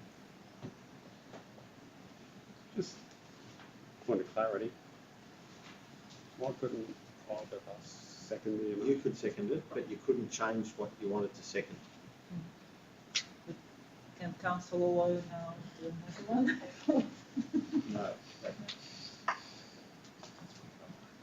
What do you mean you can't change? If I agree with, No, it has to be seconded before you can then Part of consider. the it's just a governance wording.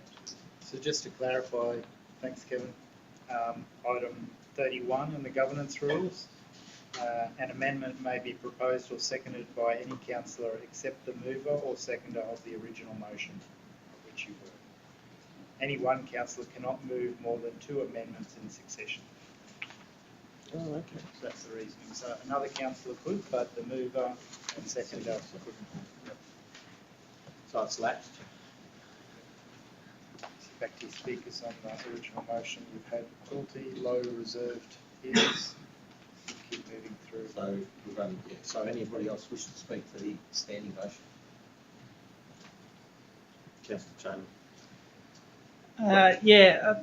When I first saw this notice, and indeed the amendment, I was initially all for it. And having said that, under the current governance rules, I don't think that it's as flexible as it says it may be. And we can probably get the same result with a little more clarity by calling special meetings of council. Certainly if the changes to the governance rules come through, then I would believe this committee would be absolutely appropriate and would be more flexible and able to do what we want to do. But at the moment, under the current governance rules, it would be in effect be a special council meeting in any case.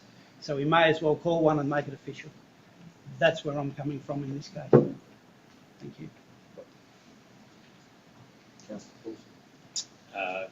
Councillor Chamberlain raises a very good point, which I hadn't actually thought of myself. But I think by trying to make ourselves more nimble and responsive, perhaps we're tying ourselves in knots a little bit with this one. I think the intent's great. And I go back to the original conversation of briefing a couple of weeks ago about what's our next step.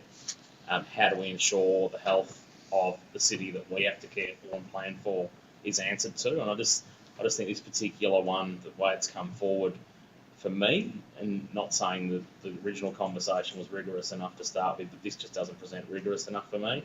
And just the other thing I wrote, and just a little bit concerned about if we set up a committee like this, is what does the skills matrix look like if it's just councillors on it and formally appointed to it? We might be hearing people, but I think the best thing would be to ensure there are a skill set. I don't know what the correct answer, what that looks like is, but given more time, you'd have the appropriate people sitting on this particular committee for this particular purpose.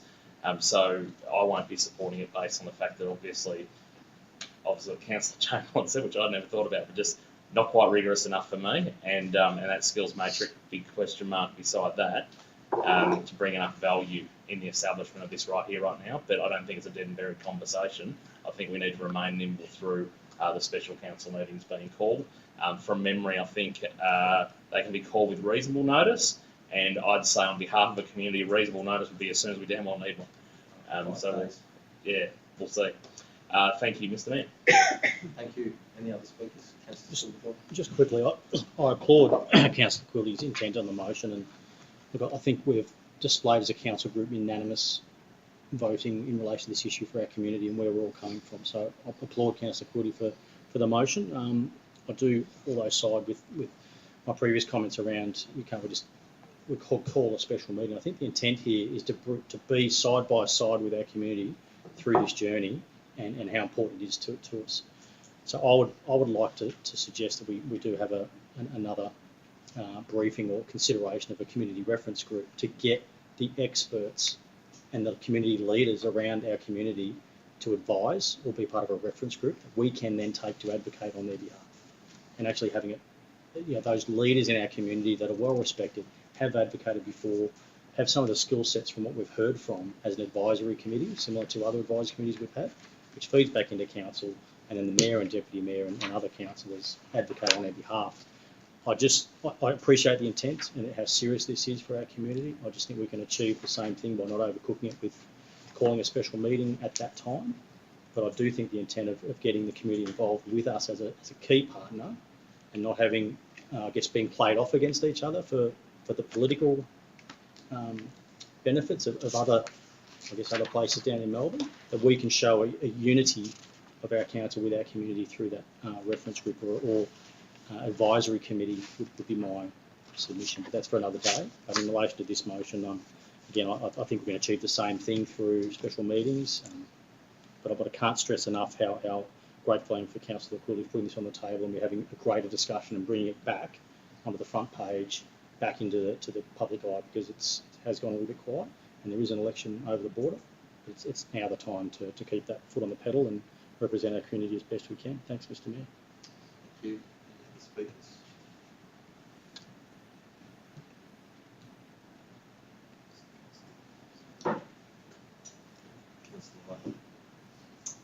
Yeah, thank you. I'll have just been convinced about the way I'm voting tonight by listening to my other councillors and taking on board what they've said. My intention is to really drive our advocacy, and so is my fellow councillors.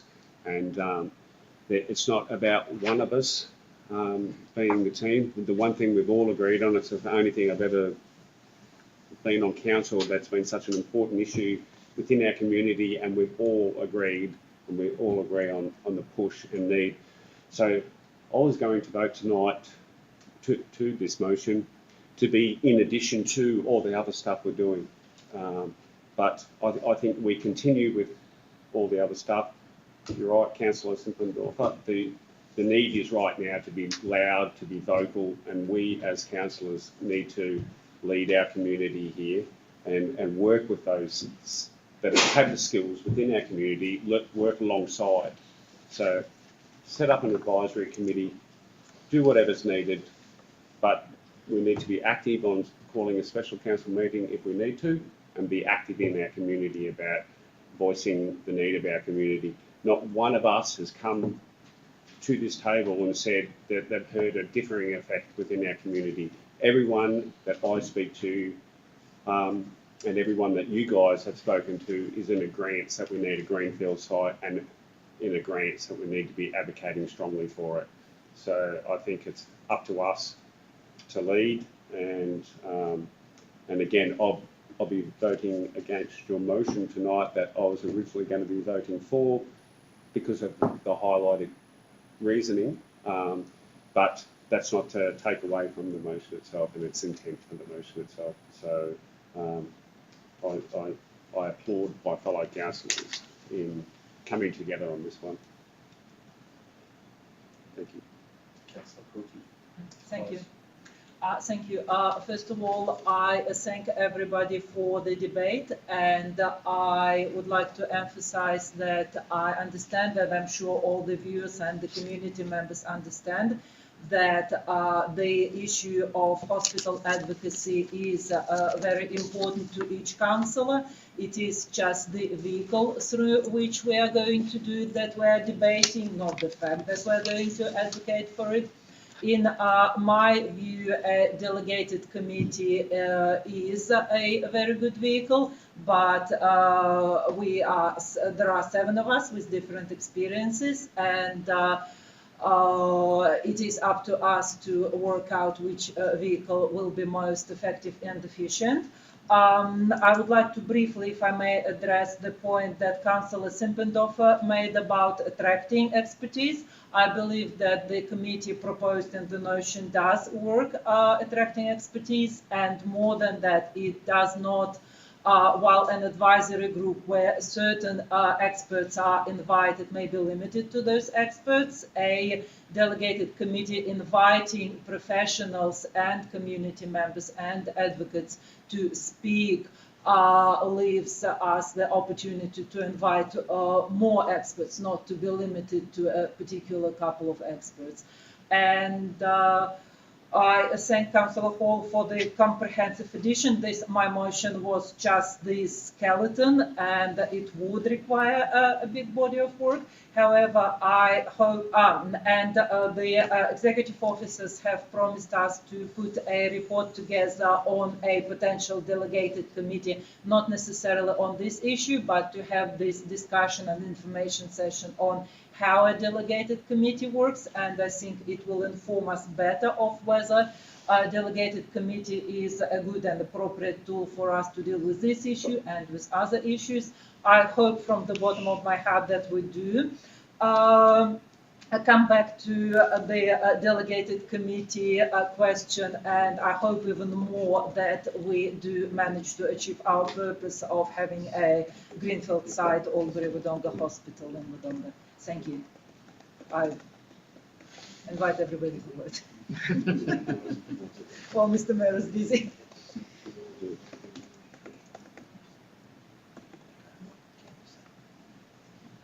Thank you. I'll put the motion. All those in favour? All those against? Councillor Hall, Councillor Quilty in favour. The rest against. The motion is lost. Councillors, with your indulgence, there's a couple of comments that I'd like to throw around.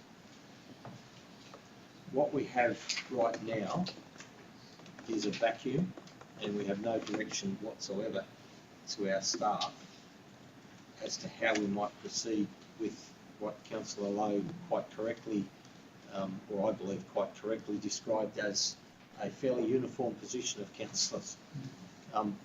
We've basically taken the rudder out from this whole issue, and I think that's a bit unfortunate, because that would leave us to either be calling a special council meeting. At this stage, we don't know what that special council meeting's purpose would be, so we can't call one until we know that. We know that it could be advocacy, but it's not a specific purpose that you can actually call a special meeting on. We could wait till the next council meeting and we could have the staff bring up another agenda item, which was would be well past the deadline for the New South Wales election, which it's probably past anything that we can achieve for that right now anyway.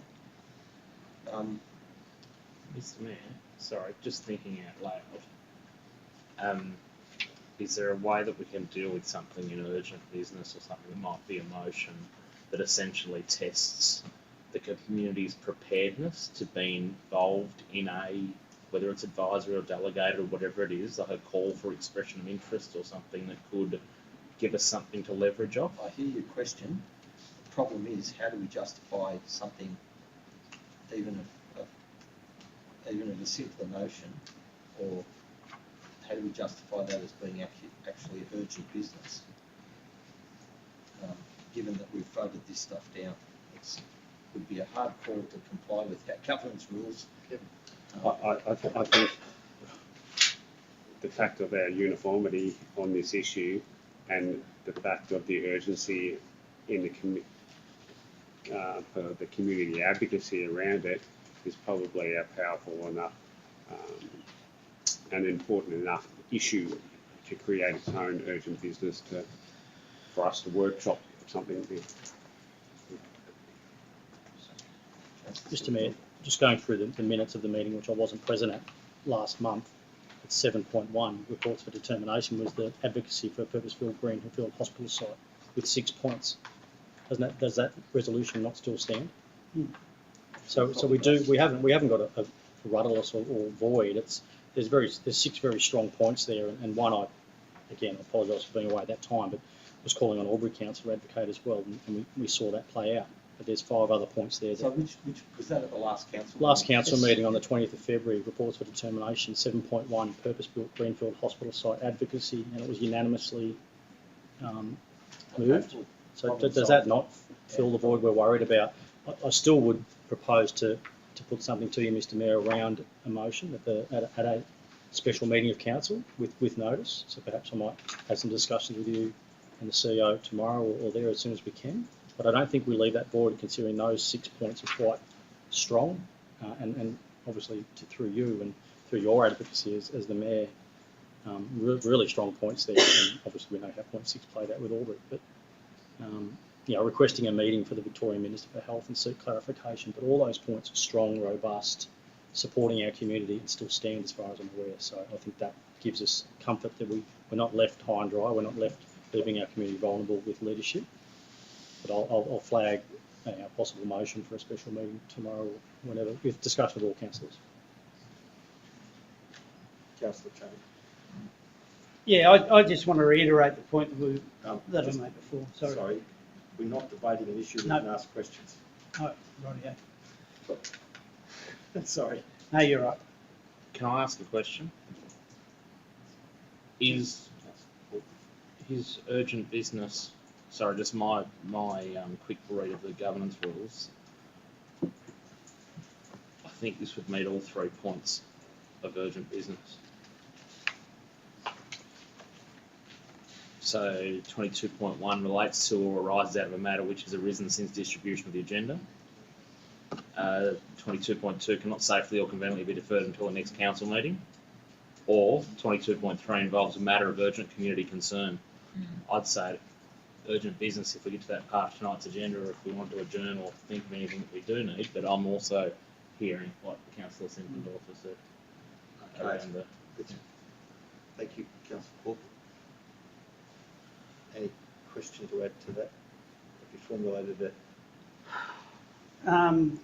Yeah, it's difficult to put into a question form. I basically want to make a statement, but that's probably not appropriate at this point.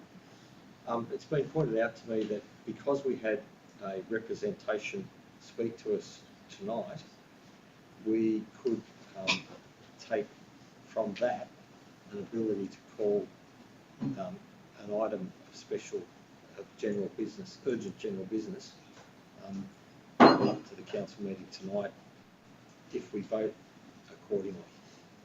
So when we get to that point in the business paper, which is not far away, we can consider a motion should somebody choose to move one to debate that matter, or to have a motion put to debate as a matter of urgent business.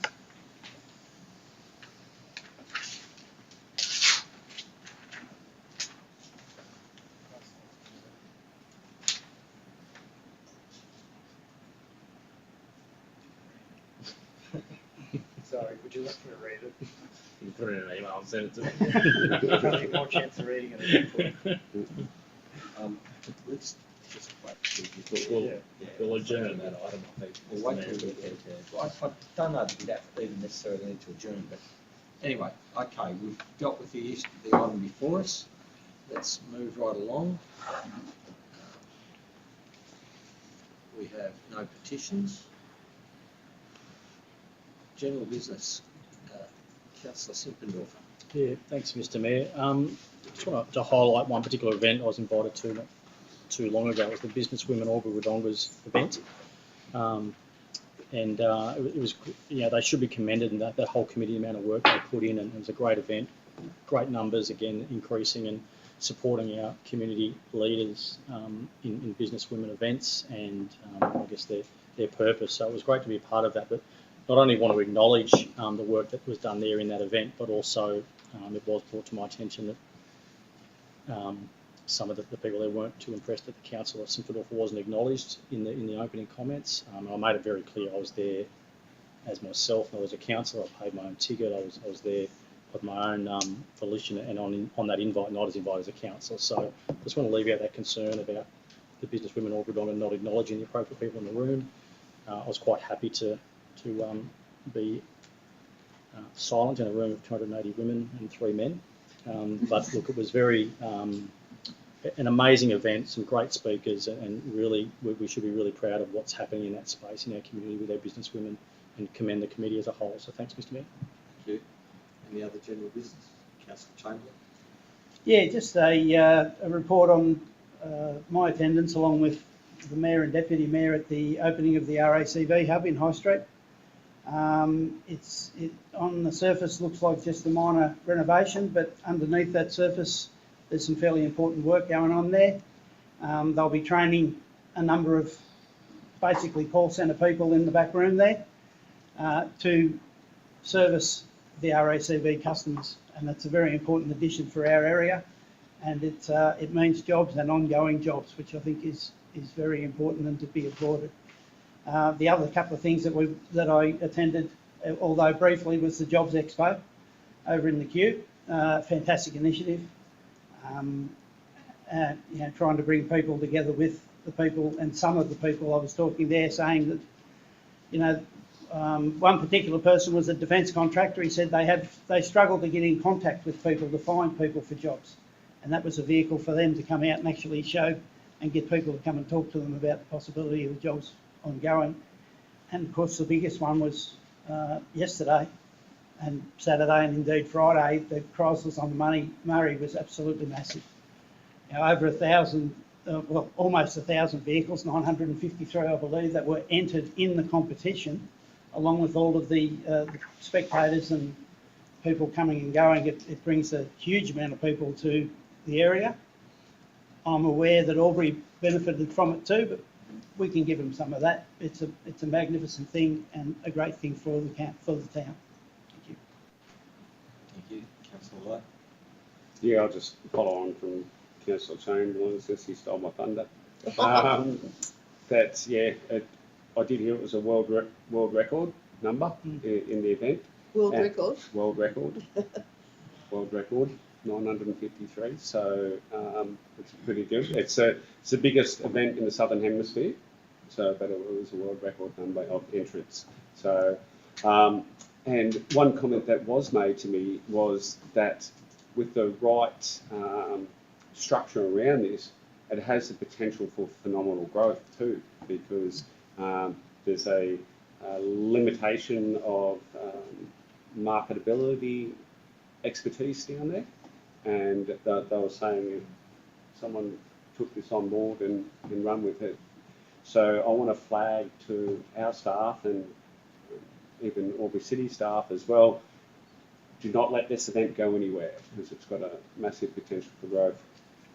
The other thing that you may or may not have seen while you're down there was another international event. Indeed. Yep, it was the Australian-New Zealand skiers for our junior skiers. So it's the best of the Australian skiers and the best of the New Zealand young skiers.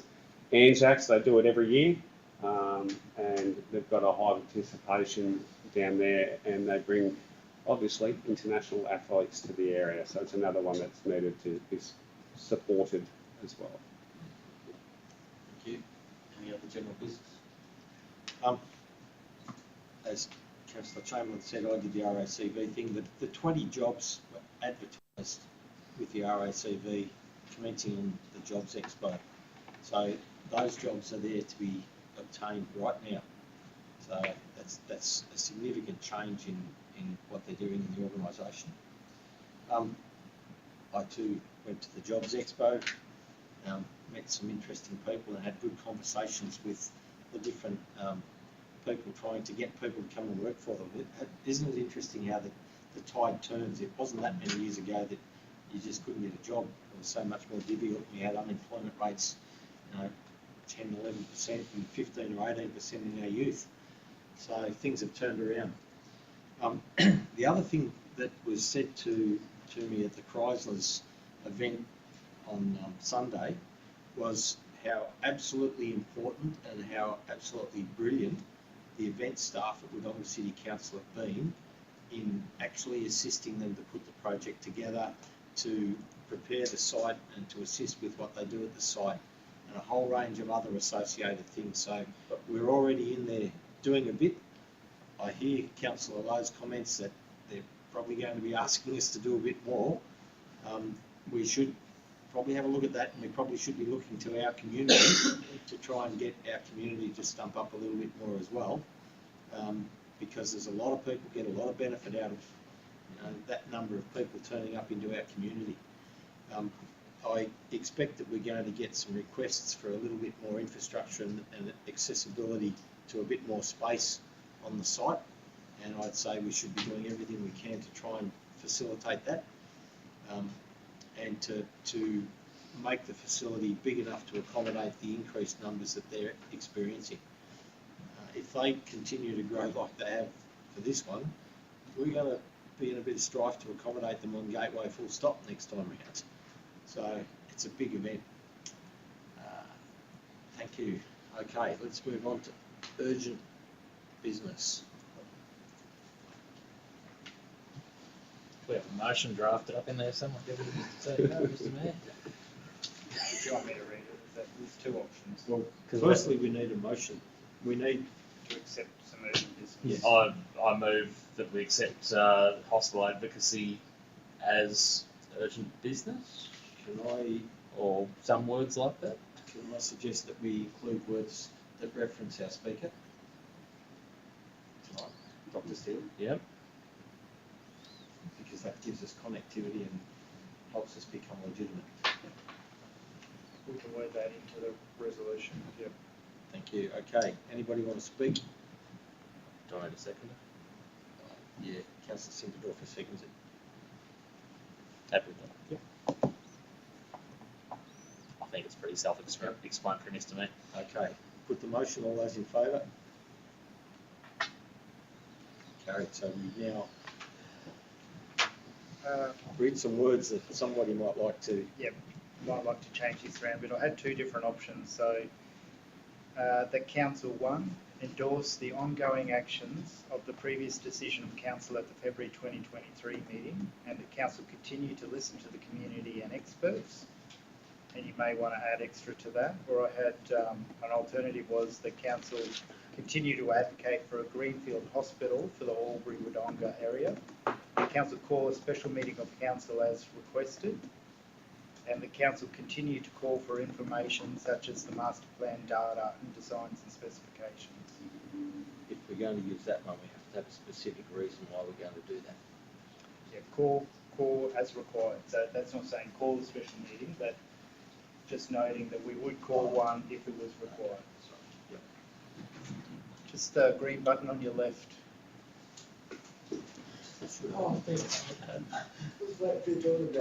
Stuck here all night. Okay, can I have a motion?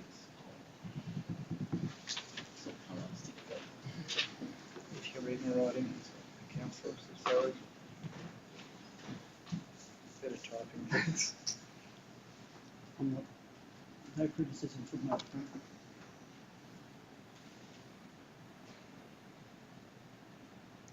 Does any other councillors have any other ideas or things you'd like to add?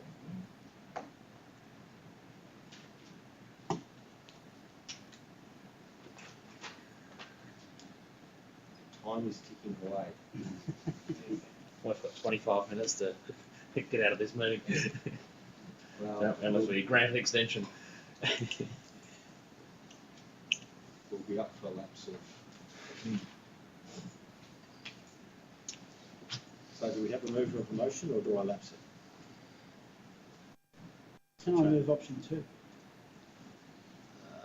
Continue advocate for a Greenfield Hospital site for Wodonga. Call a special meeting of council as required. Continue to call for Information?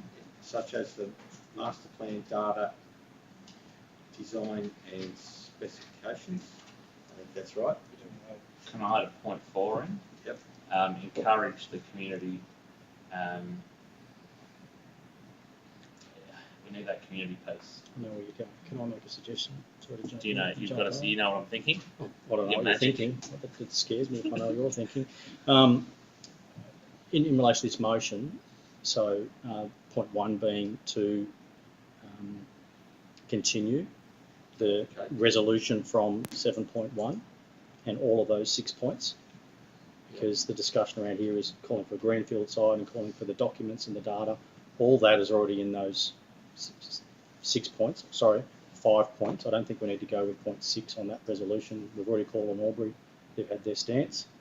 I would suggest point 1 of this motion be to continue the advocacy as per the resolution at 7.1 of last month's meeting, and a second point to call for community leaders and experts to form an advisory group to council on the issue of advocacy, similar to what councillor.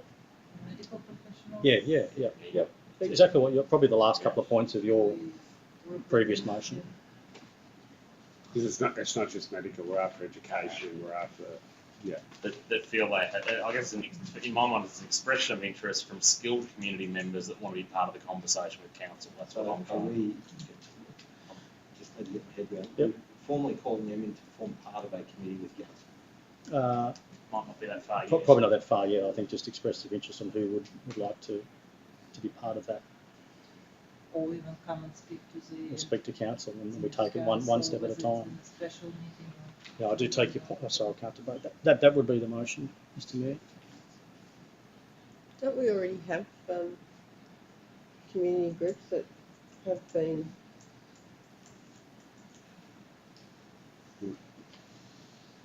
because it's going around in circles? We're calling them experts or what do we? I don't think we limit it to experts or Professionals. community groups. We've got some, amazing work already being done by community groups. I think it's time to get in step.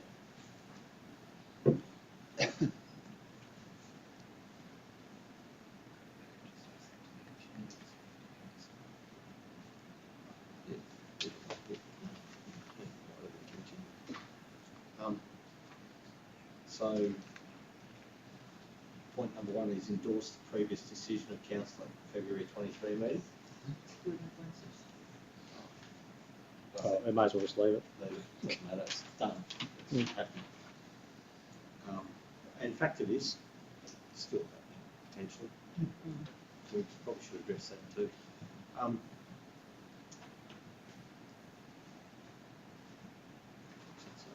Continue to listen.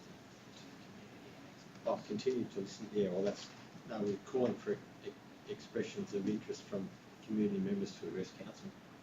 Yep. So that becomes 2. And then continue to advocate for a greenfield hospital for Wodonga. Yep, that's 3. Call special meetings of council as required. Perfect. 4. And continue to call for the information such as master plan Second. Is that what you're moving, Councillor Chamberlain? I'm happy to second if he's happy to move. I'm happy to move that.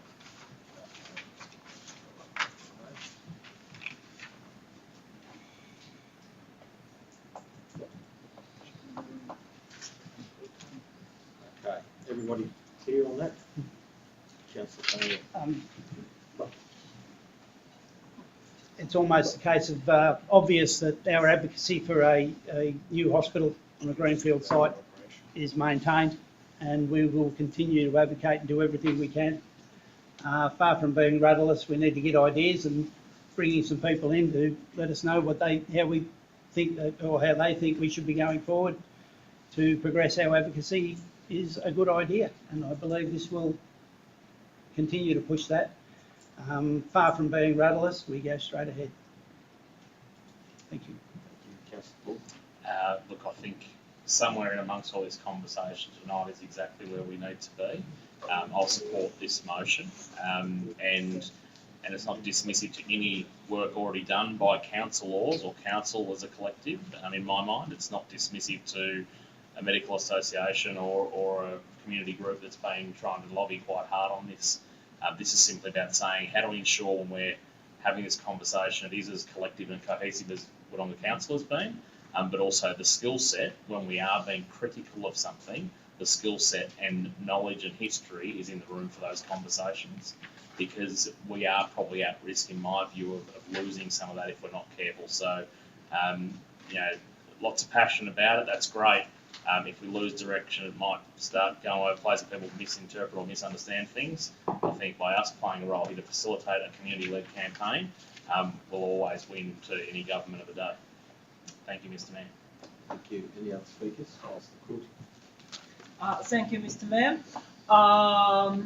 I will be supporting this motion. However, I would like to emphasize that I am supporting it as hopefully a temporary or a bridging measure. With respect, I still think that it falls a bit short of having a working body with authority and budget from the council and established meetings, be them even short ones, to catch up and see where we're up to and what else can we actively do and pursue in advocating for the hospital. However, in absence of such a body, I believe that it's a good bridging measure to continue advocacy, to call special meetings as required, and everything as mentioned before. So I will. Councillor Hall. Look, I'm going to support it too, because that's what we've got. I'm a bit disappointed that a delegated committee didn't get up, but I think it would have had more bones and more councillor representative time to it. I think this could easily just fall wayside over the time. But that's what we've got, and I'll support what we've got. Yeah, I'm going to support the motion tonight too, because I think it gives us another vehicle, and I agree with Councillor Quilty that we need to discuss some funding behind this, because I think funds are needed to get the data that we require to build our capacity to advocate strongly. I think we've got some data missing that we really need, and if it won't be forthcoming, then we need to go get it ourselves. So I think we need to have a broader discussion about the budget behind that. Thank you. Thank you. Councillor Simpson, That's all been said, Mr. Mayor. Thank you. there's a couple of things. There are some things that have been ongoing since the resolution of February's meeting. One of those things, which was sort of floated in conversations and in other ways, is the use of the existing budget under the current year budget allocation to the CEO as consultancy and a whole range of other things that are bundled up in a bundle of things that an allocation of money was made for in the current budget, is to use some of that money to garner strategic support and to put together a strategy as to where we go from at this point. The discretion of the use of those funds is entirely with the CEO. And my view at this present time, and with the motion that we've got before us, is that we should leave it that way and leave the widest breadth of discretion with the CEO in that context. Other mechanisms might have meant other things, but in the circumstances, I think this is the way we should go, and leave that discretion with him, and for him to determine whether or not, in the first instance, we engage consultants to do that strategic work. It's not chasing legal advice. It's actually looking at a strategic plan based on what would be necessary to take on, in effect, a political campaign to try and influence the decision makers vis-a-vis the two state governments and perhaps federal government. So we're looking to take to do that as a course of action, but it's sitting with the CEO. If his conversations with the various consultants doesn't result in something that delivers what we want, then the decision of the CEO obviously would be not to proceed with that, and that would be probably reason to come back to the council again and try and look for another direction. I think that's probably going to work. There's enough evidence that we've got so far that suggests that there's some good people that are interested in providing that service. So we'll pursue that. What was the other point?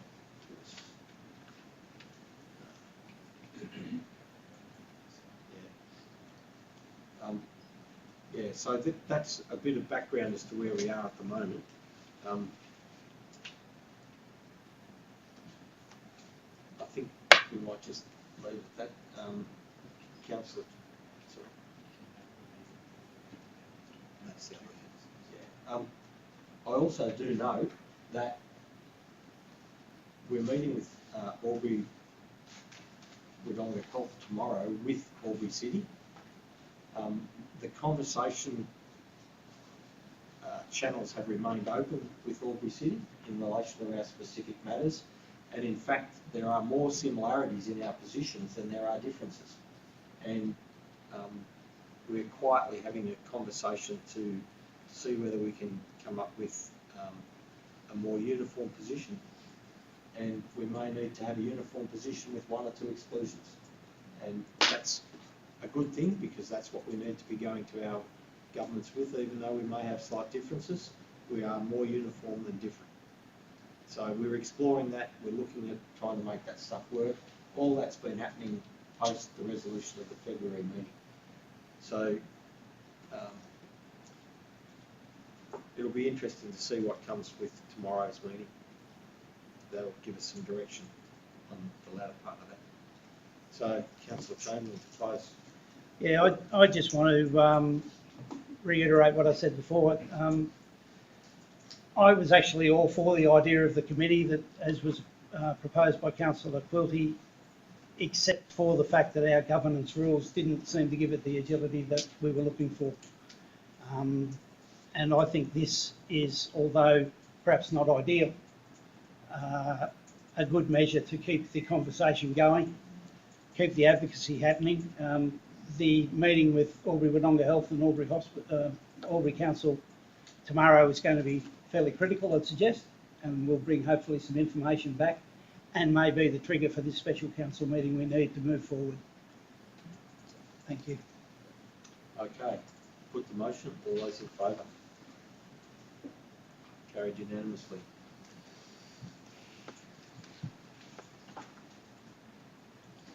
Okay. We have no confidential business. We have no urgent confidential business. I therefore declare the meeting closed at 8:50. We haven't done too bad given the... Wow.